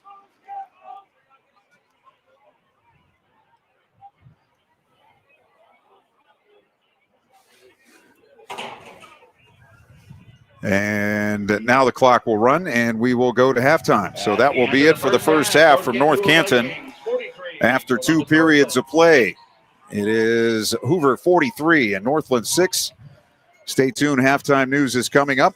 You're listening to High School Football, presented by the Sarshone Auto Group on Q92. The Q92 Sports Network is your home for the best coverage of high school and Mount Union football and basketball. Be sure you're following us on our social media. Just follow Q92 Sports on Facebook, Instagram, YouTube, X, and Threads. You'll know what games we'll be broadcasting week to week, and we drop photos and videos from all of our high school and Mount Union broadcasts. Be sure to follow Q92 Sports on Facebook, Instagram, YouTube, X, and Threads, and stay connected to the Q92 Sports Network.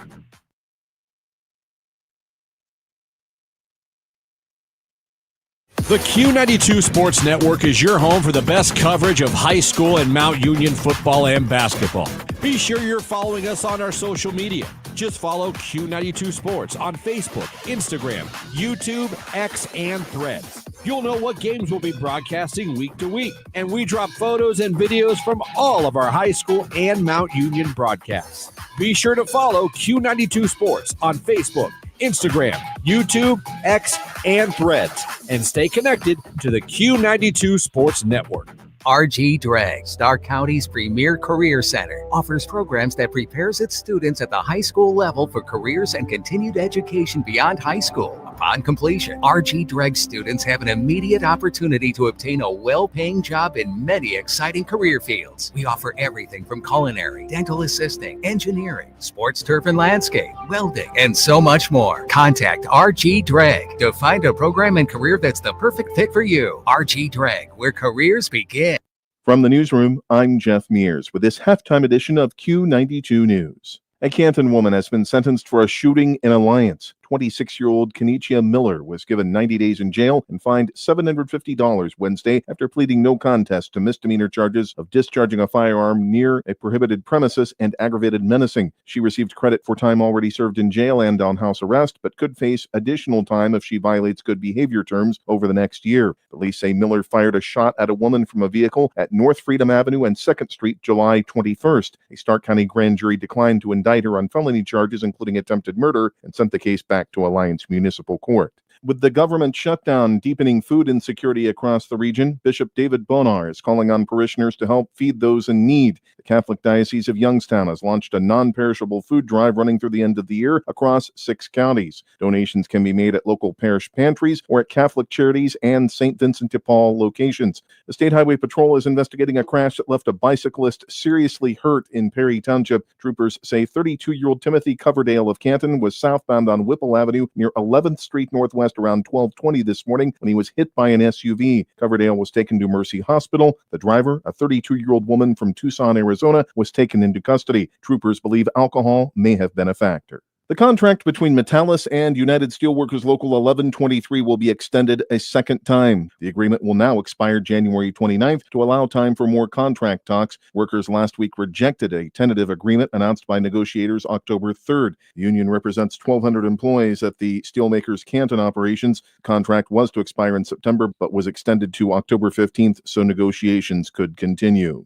The co-founder of a local baseball academy has been sued to remove him from operations of the company. Massarelli Baseball School alleges John Massarelli kept cash payments for baseball instruction off the company books and used the money for personal items or failed to turn them over to the business. He is also accused of giving lessons to minors while intoxicated. The school seeks damages in excess of $25,000 and to remove him from daily operations and coaching responsibilities. MBS operates baseball training facilities in Lawrence and Springfield Townships. Massarelli and 2 other men each own a third of the business. The Canton Regional SWAT Team is being honored by the U.S. Marshals Service as its Law Enforcement Partner of the Year. The 25-officer unit, made up of members from 6 police departments, serves Stark and Carroll counties under Canton Police Command. The team was recognized for its role in a Jackson Township motel standoff last November when North Canton sniper Patrick Lewis was shot in the arm. The Marshals praised the team's professionalism and dedication during the incident, which ended safely. Massillon could soon join other Ohio cities in banning camping on public property. A proposed ordinance before City Council would prohibit people from sleeping or setting up tents on sidewalks, streets, or near buildings. Council is expected to take up the issue Monday. According to The Independent, Mayor Jamie Slutz says the move is meant to address public safety and cleanup issues while also helping connect homeless individuals with local services. Those found camping would have 24 hours to move before facing a $50 fine.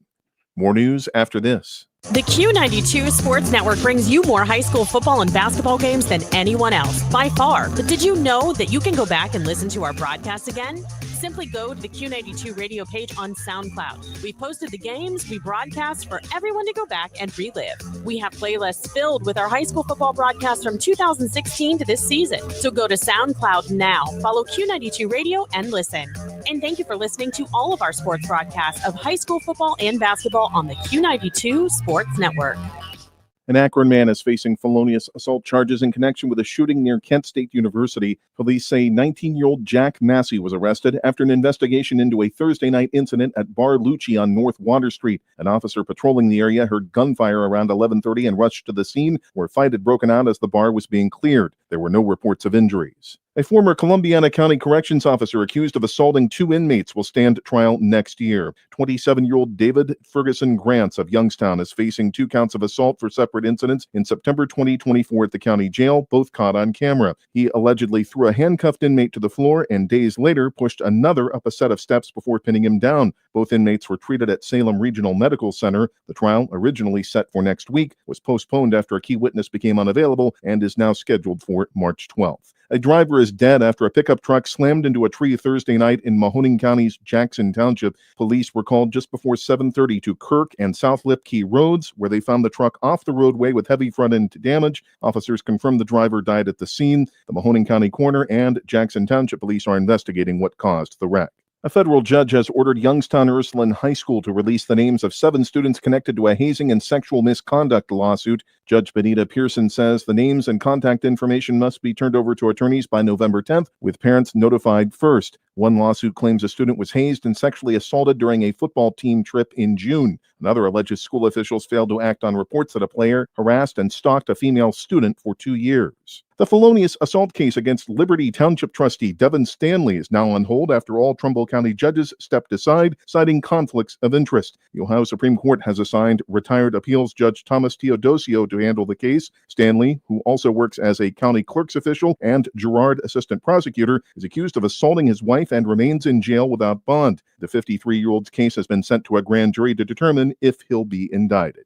We'll return you to the stadium for the second half of tonight's game, but first a look at the forecast. For the overnight, a slight chance of showers, skies gradually turning mostly clear with a low around 34, mostly sunny Saturday with highs around 54, Sunday mostly sunny skies with a high near 56. For Q92 News, I'm Jeff Mears. What's trending? Here's what you can find online. Q92radiosports.com is the official website of the Q92 Sports Network. It's also your home for all of our high school and University of Mount Union football and basketball games. It's where you can stream games live. Go to our SoundCloud page to relive games from the past. You can check out our upcoming broadcast schedule, get scores from around the area, and find your local sports news. It's all just a click away at Q92radiosports.com. Northeast Ohio knows football, and Sarshone Auto Group knows Northeast Ohio. As an official partner of the Cleveland Browns, Sarshone Auto Group serves our community with the best selection and the best service. From Ford, Chevy, Chrysler, Dodge, Jeep, Ram, and more. From the toughest trucks to the SUVs that fit your family. Sarshone Auto Group, an official partner of the Cleveland Browns, and the place where Northeast Ohio comes to drive. Visit Sarshone.com. This is high school football presented by Sarshone Auto Group on Q92 and the Q92 Sports Network.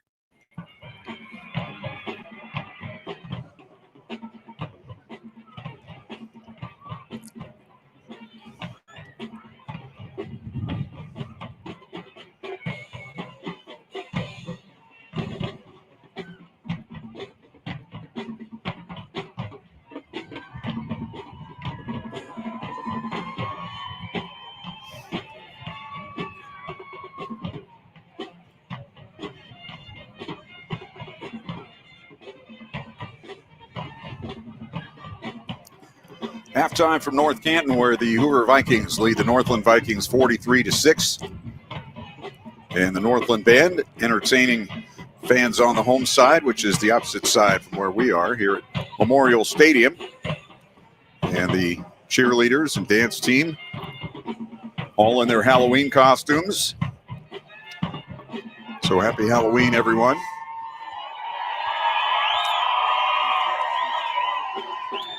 And as you can tell, the Vikings fans on the far side, very impressed with what they saw from the Northland band. Had to be very impressed with what they saw from the Hoover Vikings in the first half. I thought Northland is a disciplined team. They haven't really, they haven't had a lot of penalties. They haven't had a lot of things like that. But obviously, Hoover just the superior team here this evening. And after things got rolling, they were right where they wanted to be. Yeah, absolutely. North Canton, you can tell just, schedule-wise. I mean, you're playing in the Federal League.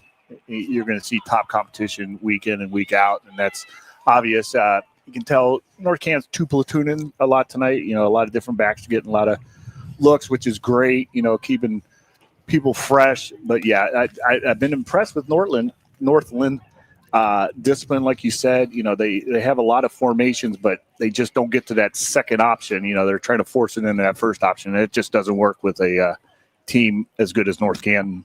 And that's really why we got to where we got to. Of course, there was the block punt for a touchdown, but the fact that Northland's just not able to get a first down in the second quarter after holding their own in the first quarter. They were just not able to get a first down. They had one good kick return that got them over the 50, but then they didn't gain a yard on that possession. And another exchange of punts. Hoover was right back in the end zone. And putting this one away, we'll have a running clock when the second half starts in just a few minutes. The North Canton Hoover Viking band taking the field, and tell you about a few scores in area playoff action. Geneva on top of Alliance 26-6. That's in the third quarter. Louisville at Westerville South, and that game is 0-0 at halftime. Salem now leading Northwest 14-8 at halftime. Canton South taking on East, and that is East 13 and Canton South nothing in that game. Sorry. Check my scores. Not having much luck. All right, Jackson up on Brunswick at halftime by a score of 14-3. East Canton leading Lisbon 21-14 at halftime. And so setting up next week, McKinley in Division I, they have a bye this week. They will play the winner of the game between Strongsville and Medina.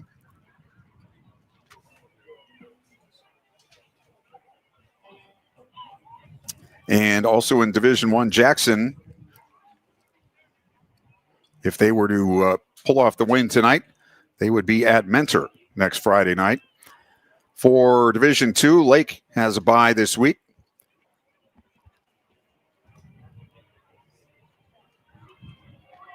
Sorry, just watching the Hoover band. Some of them have taken a seat out on the field as it seemed like nothing was happening for quite a while. I'm guessing that's part of the show, though. They didn't just get tired and sit down. In any case, Lake next week with a bye. They will play the winner of the game between Hudson and Willoughby South. Green with a victory tonight would be at Austintown Fitch next Friday night. Massillon with a bye this week will play the winner of this game tonight, either Hoover or Columbus Northland. Louisville, with a win, would get another bus trip to Central Ohio. They would be at Canal Winchester next Friday night if they win tonight. Alliance is going to have to hustle to get back ahead of Geneva. They trail by 20, but if they were to win, they would play at CVCA next Friday night. In Division IV, West Branch waiting this week for the winner of the game between Norton and Ashtabula Edgewood.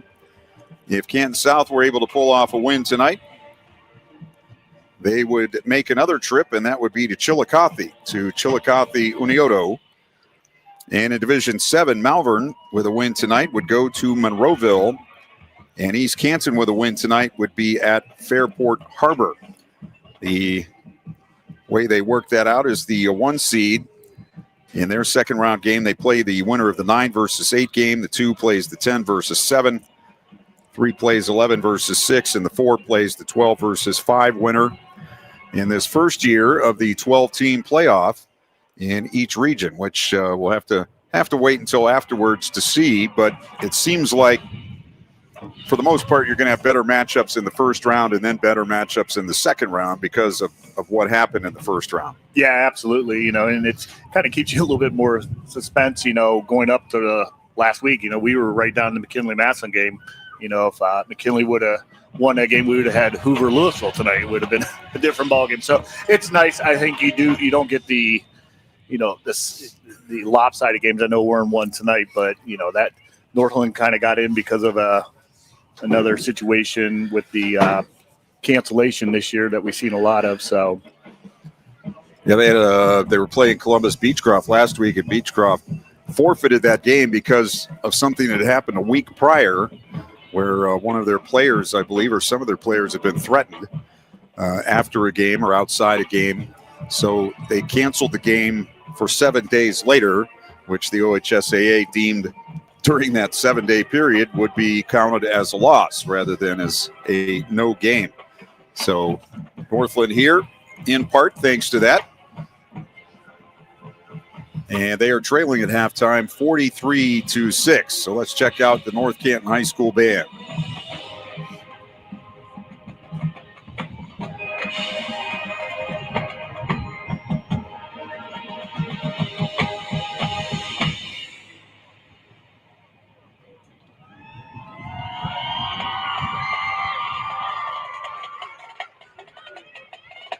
Next up, we feature our color guard and majorette dancing, twirling, and spinning to Jennifer Lopez and Pitbull's 2012 hit, Dance Again.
The North Canton Hoover Marching Band at halftime here from Memorial Stadium, where the Hoover Vikings lead Northland 43-6.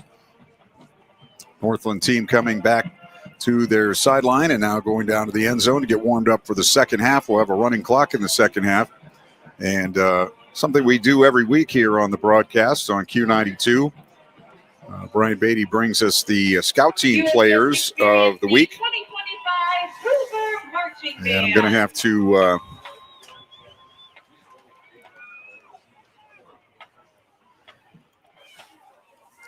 have to apologize for not having the name of the Northland player. Coach Ryan Sayers gave me a name, and I don't have any idea what happened to it. But Brian Beatty will go down after the game, and he'll talk to Coach Sayers, and he'll get the right guy, and he'll get a T-shirt for Beatty Sports for the Scout Team Player of the Week for Northland. And we did have one for Hoover, though, did we not? Yes, number 44, Alex Tooney, a junior tight end, defensive back. He Coach nominated him this week, just with all his hard work, and had a great week practice preparing for Northland. So congratulations to Alex Tooney, junior, number 44 for North Canton. He'll also get a T-shirt. I know we said earlier in the broadcast, Ryan Crawford, number 30 for North Canton. He was our week 2 Scout Player of the Week, and he's gotten some carries and gotten the end zone, correct? Yes, that's correct. So it just shows you the hard work and, throughout the season. And like I said tonight, North Canton's 2 platooning a little bit and getting some kids some carries, and it's nice to see that the hard work's paying off come playoff time for them. All right, we'll take a timeout. The team's back out getting warmed up for the second half as we get ready for the second half kickoff. It's Hoover leading Northland 43-6. We'll come back to Memorial Stadium after a timeout. You're listening to High School Football presented by the Sarshone Auto Group on Q92. Peace of mind. It's one of the most important benefits that we can offer at Friends and Family Credit Union. Welcome to Family Secure Checking. It offers unrivaled security to protect your everyday finances and purchases, as well as comprehensive identity theft protection and reimbursement coverage, credit file monitoring, benefits for travel, shopping rewards, and cell phone protection that includes repair or replacement for up to 4 phones on your cell phone plan. It's time to bring a friend into the family. This is high school football presented by Sarshone Auto Group on Q92 and the Q92 Sports Network. Northland will receive the ball to start the second half.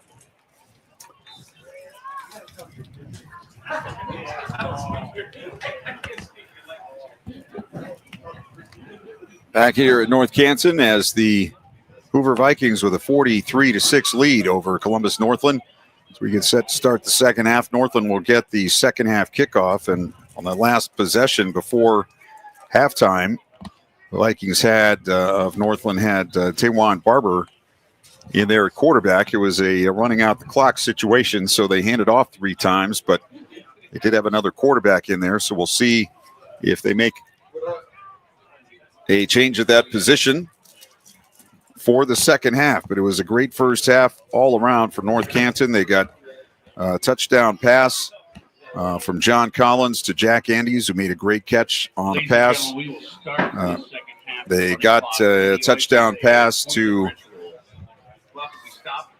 Michael Stater. They got a touchdown run by Ryan Crawford. And they got a block punt that was returned for a touchdown by Carter Lukens. So they did it just about every way you can do it. And despite how Northland looks like, everybody's lined up where they need to be, and they haven't had a lot of false starts and things like that, they've had their assignments down, but it's just been a physical advantage for North Canton all the way around the field. And the fact that they're able to bring in waves of players to do things offensively and defensively. Yeah, the waves of players, and North Canton has a lot of weapons, and it's hard to, you stop one, you got another one ready to go. Really, in North Canton, the only way they've been stopped today, they're just some, mistakes, and we saw that, early against Jackson. That's probably something Coach Baum went over at halftime. They had to fumble, return for a touchdown, and once again they got inside the first drive and had 2 big offside penalties, put them behind the 6. Come next week, it's a whole different opponent with Matson. So you want to clean these up, and it gives you another reason to practice next week for sure. But yeah, that's about the only way the North Canton's been stopped, is just with their own mental mistakes that way. That seems to be the coach's favorite thing. Is win the game, but make some mistakes during the game so you can be excited about winning, but have something to yell at the team about during the next week's practice, so they don't get too overconfident. Yeah, I don't think I've ever been in a Saturday morning film session where I couldn't find something. Sometimes it was a little bit tougher than others, but maybe just having the ball in the wrong arm or something. So you always find something to coach up. So. All right, team's back to their sidelines, and we're getting set for the second half kickoff. Northland will receive.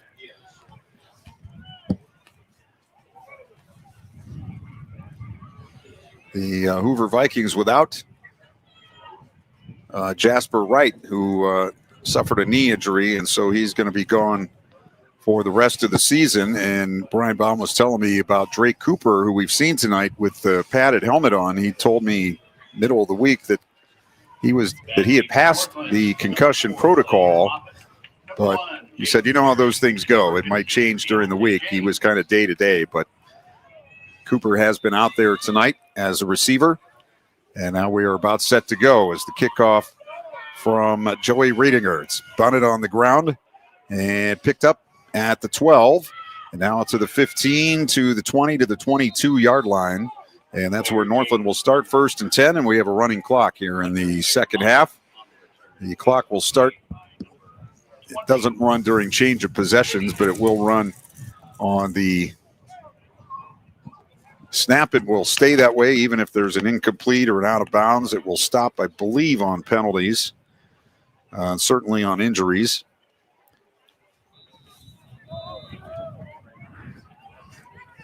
As you can hear from the crowd mic, the wind is continuing to blow. The American flag standing out straight just about down to our right in the face of the Northland offense as they start the third quarter with 3 bunched to the near side and 2 out to the right. On first down, it's going to be a sweep around the near side to the 20, to the 25, and out to the 28-yard line. I think that's Harrison back in at quarterback. That was a designed run, just a student body left, and they pick up about 7 yards on the play. Yeah, they got the numbers on the outside. Nice blocking by the bunch, the Trips bunch there, and nice pickup. This time 3 out to the far side, 1 to the near side left. Achilles Harrison, the sophomore quarterback, brings a man in motion, and it's a handoff up the middle to the 30, close to the 31, and close to first down yardage. It will be a first down for Jaden Cherry, senior at 5'11 and 160. He's their second leading rusher coming into the game tonight. Behind Mahari Bowles.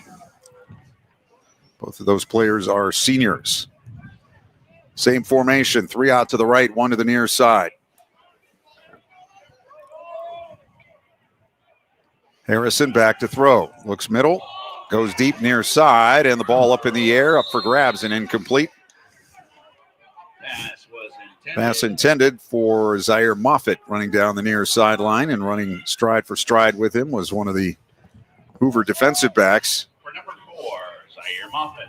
Coverage supply. I think that was Nathan Sikora. 28. Nathan Sikora. Actually, it was 29, which is Carson Morris. 29. Carson Morris. Second down at 10. 2 receivers each way now on 2nd and 10. Harrison in the pistol. Cherry moves in motion to the right, and Harrison will run it right up the middle, following his center, and he runs into the arms of Carter Lukens, who wraps him up and ends that play abruptly after a 4-yard pickup. And it'll be 3rd down and 6. 43-6 for Hoover. They're early in the third quarter. Of course, we're in a running clock situation in the second half when there's more than a 30-point margin.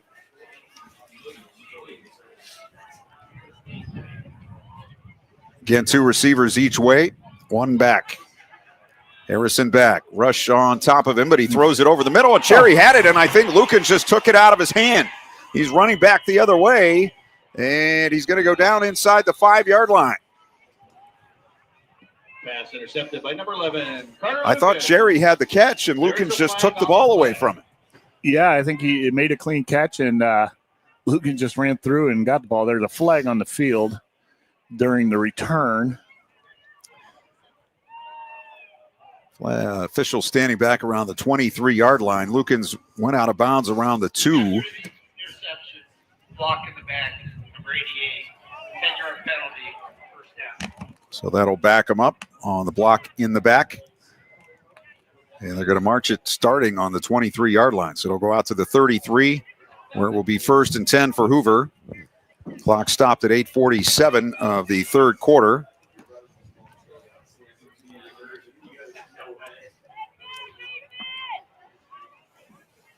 Yeah, quarterback made a nice throw there. Stood in the pocket with a lot of pressure, and just one of those plays you just shake your head. And new quarterback in the game for Hoover.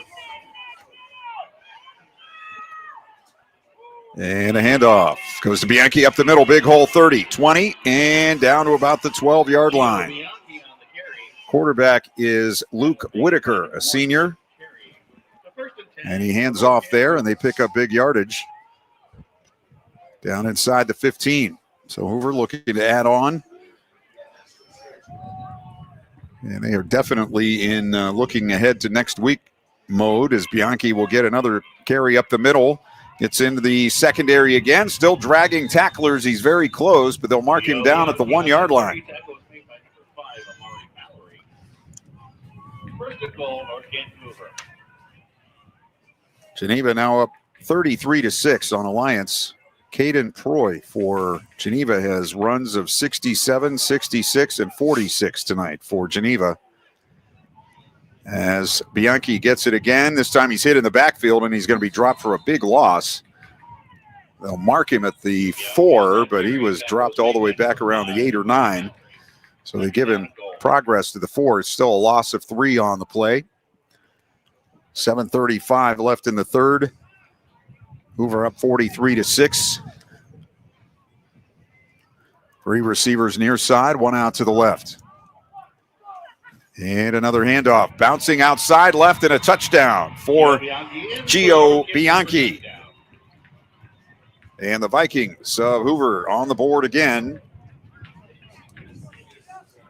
And they're 1 point away from the 50 mark. Yeah, Bianchi, nice vision there, and started inside and saw the hole outside and got in the end zone untouched.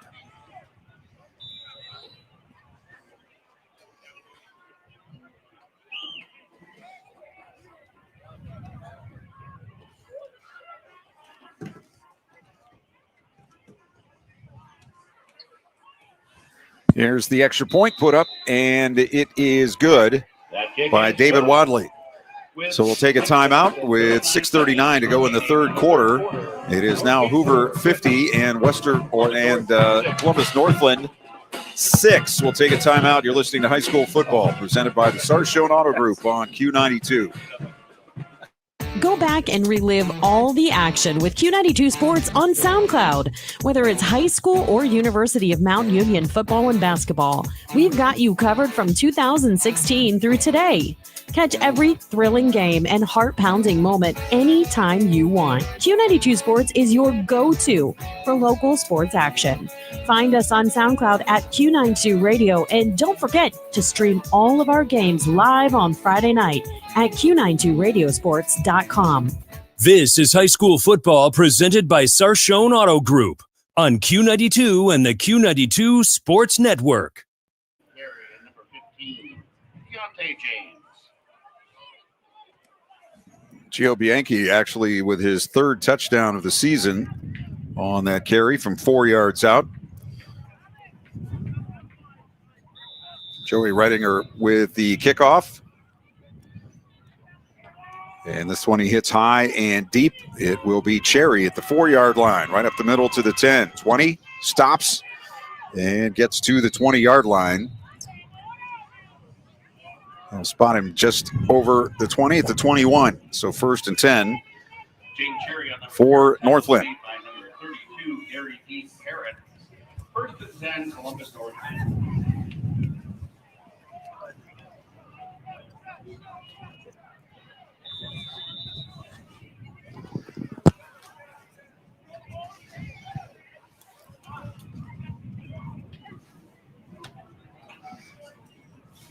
Achilles Harrison still in there at quarterback for Northland. Sends a man in motion right, hands him the ball. Sweeping right end. Cuts back, and it is Deontay James. Hoover saying there was a fumble, but the official saying the ball was down.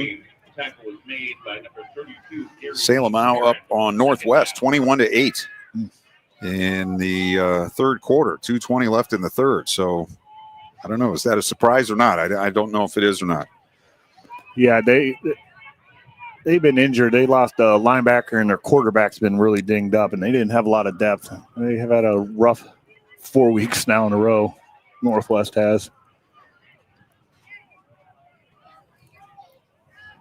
Pickup of about a yard or 2 on that last play. Here's a throw, a deep throw to the near side. Ball in the air, and it is broken up and incomplete. Intended for Zaire Moffitt down the near sideline. For number 4, Zaire Moffitt, broken up. Coverage by Ian Dennis, a junior for North Canton. And that'll set up a 3rd down and 9. A couple of other scores. Boardman up on Paynesville Riverside, 28-21 in the third. South Range leading Berkshire 39-0. And Dalton up on Columbiana 30-0. Caraway leading Mineral Ridge 42-7. Third down, back to throw. It's Harrison. Now he's going to throw it deep down the far side. His man is down there, but the pass is overthrown. That one was intended for Taywon Barber, who actually got a step on the defensive back on the far side of the field, but the pass just a yard or so overthrown, and that will bring up a fourth down, and the punt team comes back on for Northland.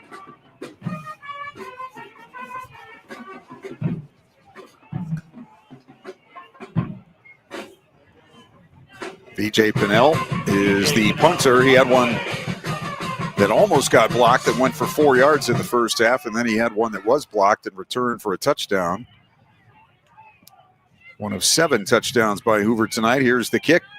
Nice kick. It's going to come down, and it's fumbled. But the return man falls on it. I believe that's Elijah Freisen for Hoover, a sophomore, and he falls on it on the 43-yard line. So the Vikings will take over 1st and 10. And you were talking about the 2 platoon, the fact that Hoover's got all the bench players out there on the field and still playing against the same 11 that's been out there all night for Northland. Yeah, they found the 3rd and 4th platoon. I talked to a lot of coaches this week that had the buys, and this is what they kind of did. They were either doing tonight or they were going to do tomorrow. Some of them were going to have a freshman JV type game, to get some kids some looks, keep them going, I know one school, West Branch, I was talking to Coach Crawford, that the varsity team sits up in the press box and kind of announces it and everything, while the freshman JV, they have kind of an inner squad to keep everything going during this bye week. So good to see some of these kids getting some action week 11. On 1st down, with the man in motion, they flip the ball to him coming around the end. That's Freisen, and he's going to be brought down after a couple of yard gain. That is actually a pass, even though it's an end around. They flip the ball forward to the man as he goes by, tackled by Amari Mallory. That is a gain of 1 on the play to the 44. 3 minutes to go in the third quarter. Hoover up 50-6. Their quarterback is Luke Whitaker. Takes the snap, hands off up the middle. And Lameline, the ball carrier, takes it to the 47. That's as you see these teams in the playoffs as they go further. These kids are getting more work. You have freshmen to come up and get more work. So that's why you see the continuous, you get 6 weeks of extra practice if you make it all the way. And that's why some of these teams dominate like they do. Preston Koblenz is in as a receiver, as is Chris Carter. We mentioned Freisen earlier, and here is Whitaker trying to go back to throw, and he throws it, and Freisen makes a nice catch on the sideline. He tried to turn it upfield, but he had his foot on the sideline, and that will mark him out of bounds on the 49, and it will be short of the first down by 4 yards. It'll be 4th and 4 for Hoover at their own 49-yard line, and they will send the punt team on, for I believe the second time tonight that they will punt it away. Landon Evans out there punting. And if that's Landon Evans, this will be his first punt of the season. Good snap. And the ball is away, end over end kick. It's going to hit inside the 20, takes a sideways bounce. Still rolling inside the 15. Now turns right and stops on the 10-yard line.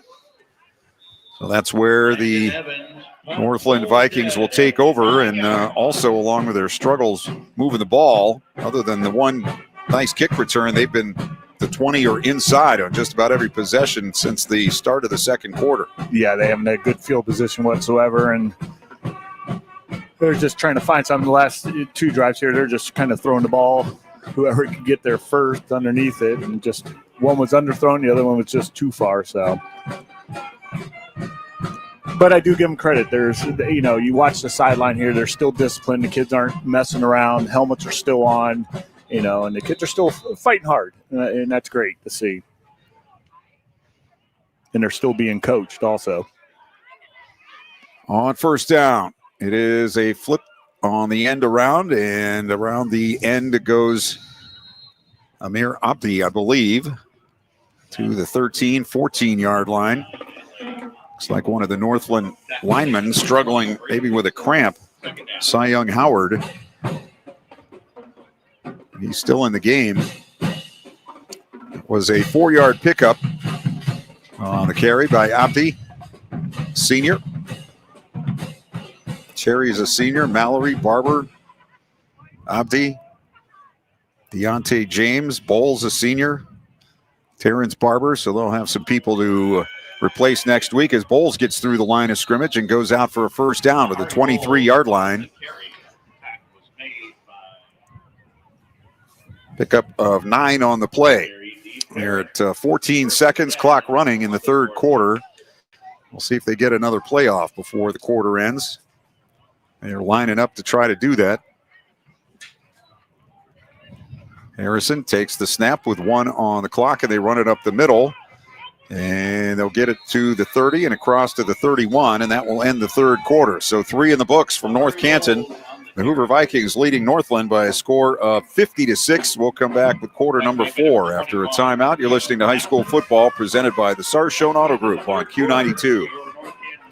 RG Drag, Stark County's premier career center, offers programs that prepares its students at the high school level for careers and continued education beyond high school. Upon completion, RG Drag students have an immediate opportunity to obtain a well-paying job in many exciting career fields. We offer everything from culinary, dental assisting, engineering, sports turf and landscape, welding, and so much more. Contact RG Drag to find a program and career that's the perfect fit for you. RG Drag, where careers begin. This is high school football presented by Sarshone Auto Group on Q92 and the Q92 Sports Network.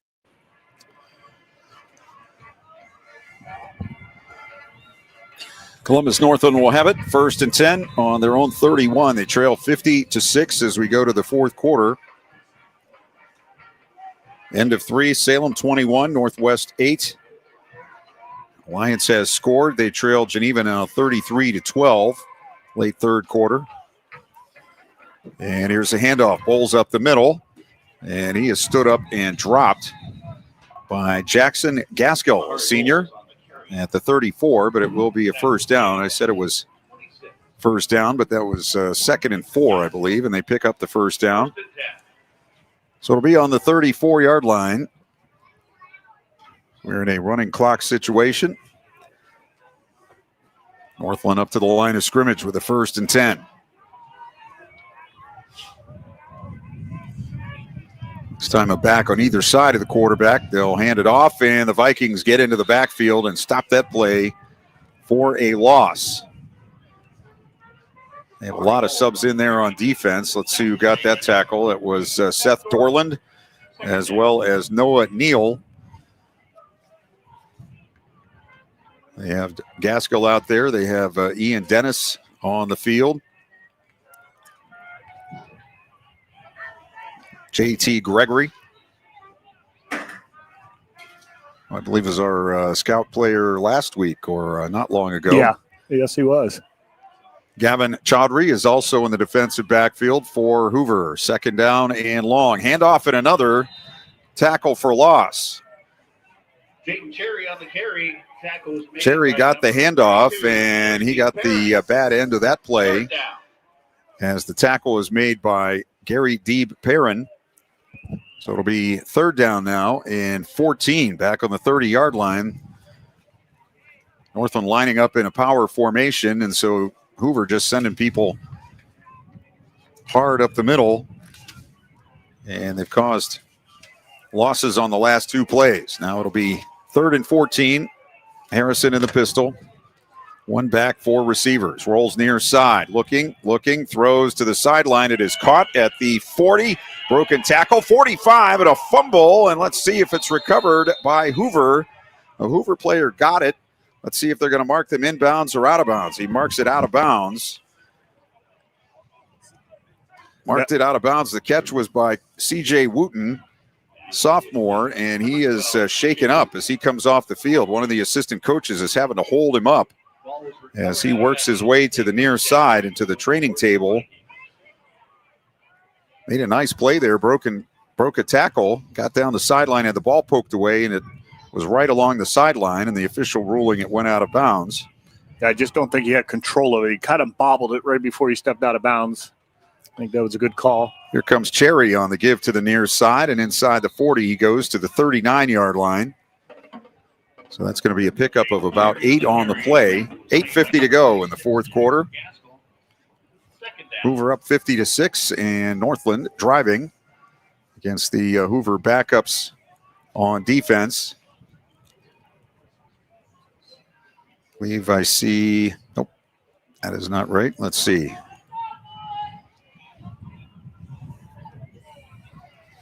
Can't catch that number of the left defensive end for Hoover, backup player. They fake it to Cherry, throw over the middle. It's caught. And a good gain by Zaire Moffitt inside the 25 to the 23-yard line. So another Northland first down. Tackle was made by number 20, Brady Hassan. It's a 1st and 10 for the Columbus Northland Vikings. 2 out to the left, 2 to the near side for Northland on 1st and 10 from the Hoover 28. Back to throw is Harrison. Looking, looks left, looks right, gets hit, and he's going to go down. Back on the 35. It looked like he had more than one receiver, but he couldn't pull the trigger and paid the price. Case McAllister in there for Hoover. By number 44. And Alex Toney, who we mentioned as the scout team player, getting the tackle there. So back to the 35 it goes, where it will be 2nd down. And let's see, they need to go to about the 18-yard line. So 2nd and 17. Harrison back, looking downfield, throws it deep far side, and only a little bit in the vicinity of a receiver. It was intended for Pannell. Northwest scores. They had 4th and 1 at midfield, and they went for it, and they ran for a 49-yard touchdown. So Salem now leading Northwest 21-15 with 12 minutes to go. They're just under 12 minutes. That's the first play of the fourth quarter. Here it's 3rd and 17 for Northland. Back to throw. Over the middle and incomplete. He threw that about 100 miles an hour to a receiver who was about 5 yards downfield. It was intended for Keon Elliott.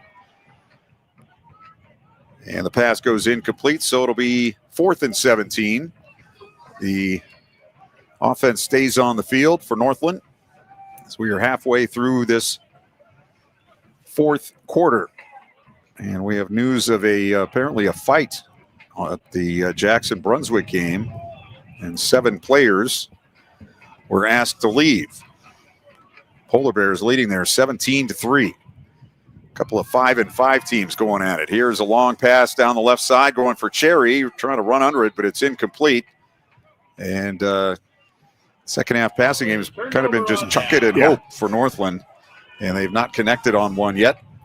And turns it over on downs. Yeah, you kind of find that in the playground, kind of draw it up in the dirt. You run as fast as you can and see if I can get the ball to you. So, but yeah, it's just they're just trying some different options. Like I said, they're playing clean. I hate seeing what's going on in Jackson and Brunswick. You hope kids, you're out 2 games, automatically, come playoff time, and hopefully it's starters. That's a close game. So I've been impressed all night with both teams. They're respecting each other. Some of these games get out of control. You can, start crap talking and stuff like that. So both teams, I give both coaches credit, keeping them under control and the discipline. Parker Solosky is the center for Hoover as they throw it down the middle for completion. Ryan Kavanaugh right on the money to the receiver on the play, which is Connor McCoy, sophomore to sophomore on that play, and it gets him out to the 50-yard line, so 15 yards as that ball was zipped right down the middle.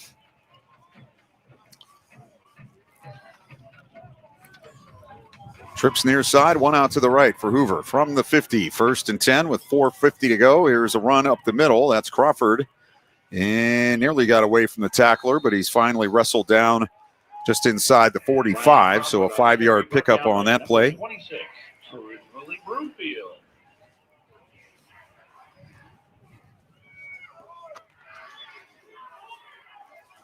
Second and 5.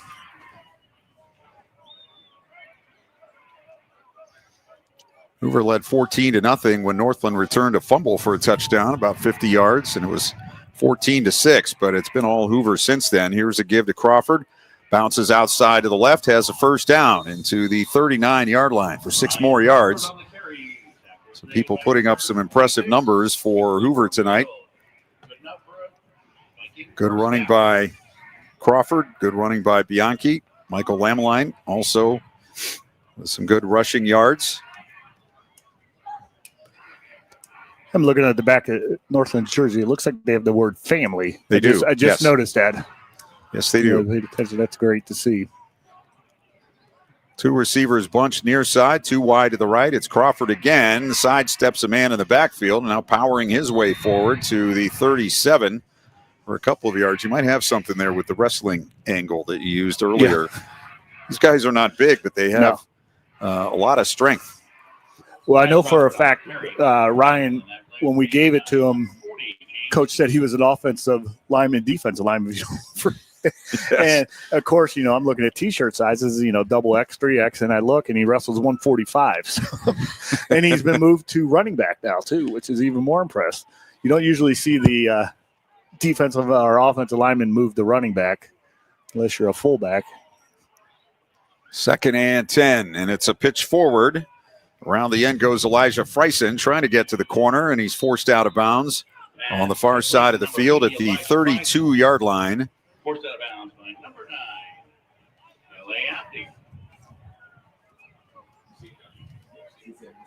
Jeremiah Foster coming in now for Northland on the defensive line. Clock ticking down to 2.5 minutes now as Hoover looks to the far side for a play. It'll be 3rd and 6 on the Northland 33-yard line.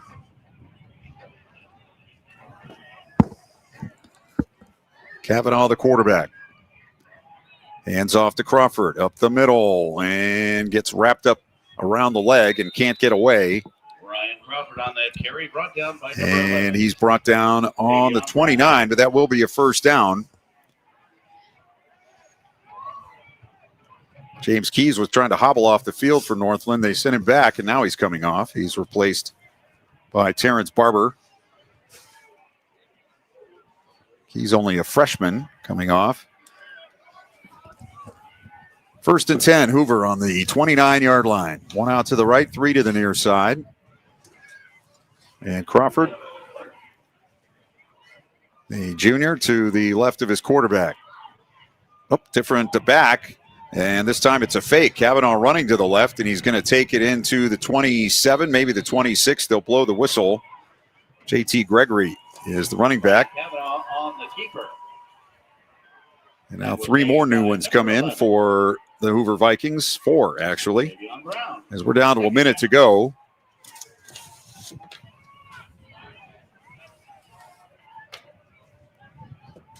And they're still subbing. Don't know if they have 11 out there. We'll see. One more man goes out, so they are down to the proper number. 2nd down and 8. Kavanaugh with Gregory to his right. Gives him the ball, running to the left, coming to the outside, and he's going to go down at around the 22-yard line. And that might be the last play of the game. The last play, yep. Looks like they're going to line up on the midfield. All right, that will do it. So it was all Hoover here tonight after the first quarter. And the Vikings will advance to week 2 of the OHSAA playoffs as the clock ticks down toward 0.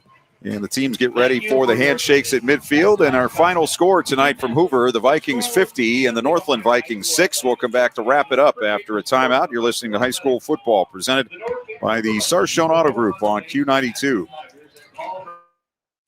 Northeast Ohio knows football, and Sarshone Auto Group knows Northeast Ohio. As an official partner of the Cleveland Browns, Sarshone Auto Group serves our community with the best selection and the best service. From Ford, Chevy, Chrysler, Dodge, Jeep, Ram, and more. From the toughest trucks to the SUVs that fit your family. Sarshone Auto Group, an official partner of the Cleveland Browns, and the place where Northeast Ohio comes to drive. Visit sarshone.com.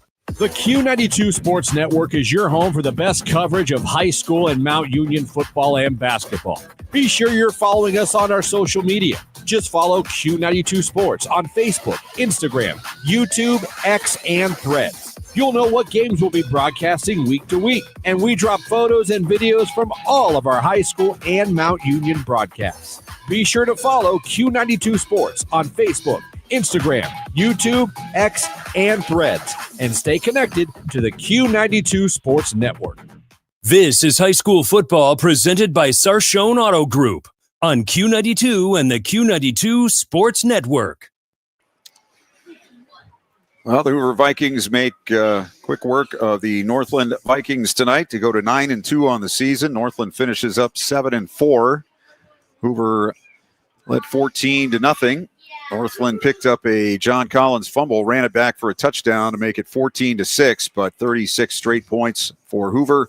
Running clock through the second half, and the Vikings, I would think, got done just about everything Brian Baum would have wanted tonight. They got the starters 3 quarters. I didn't see anybody injured. Got a lot of subs in the game in the second half and got the easy victory and on next week to Massillon. Yeah, absolutely. Took care of business like they should.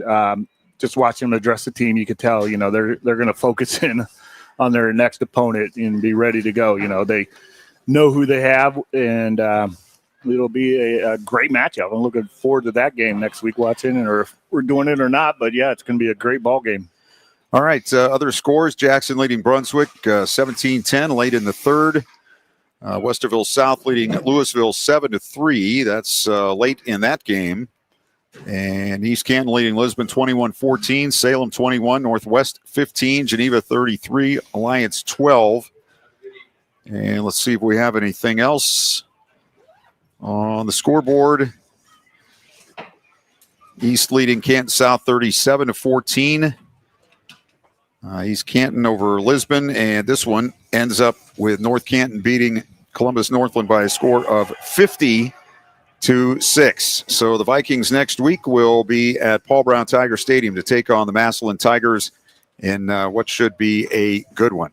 So thanks to Ryan back at the studio. Thanks to my partner, Brian Beatty. My name is Clint Scroggs. Again, our final here from North Canton, the Hoover Vikings 50, the Northland Vikings 6. You've been listening to High School Football, presented by the Sarshone Auto Group on Q92. And now, Q92.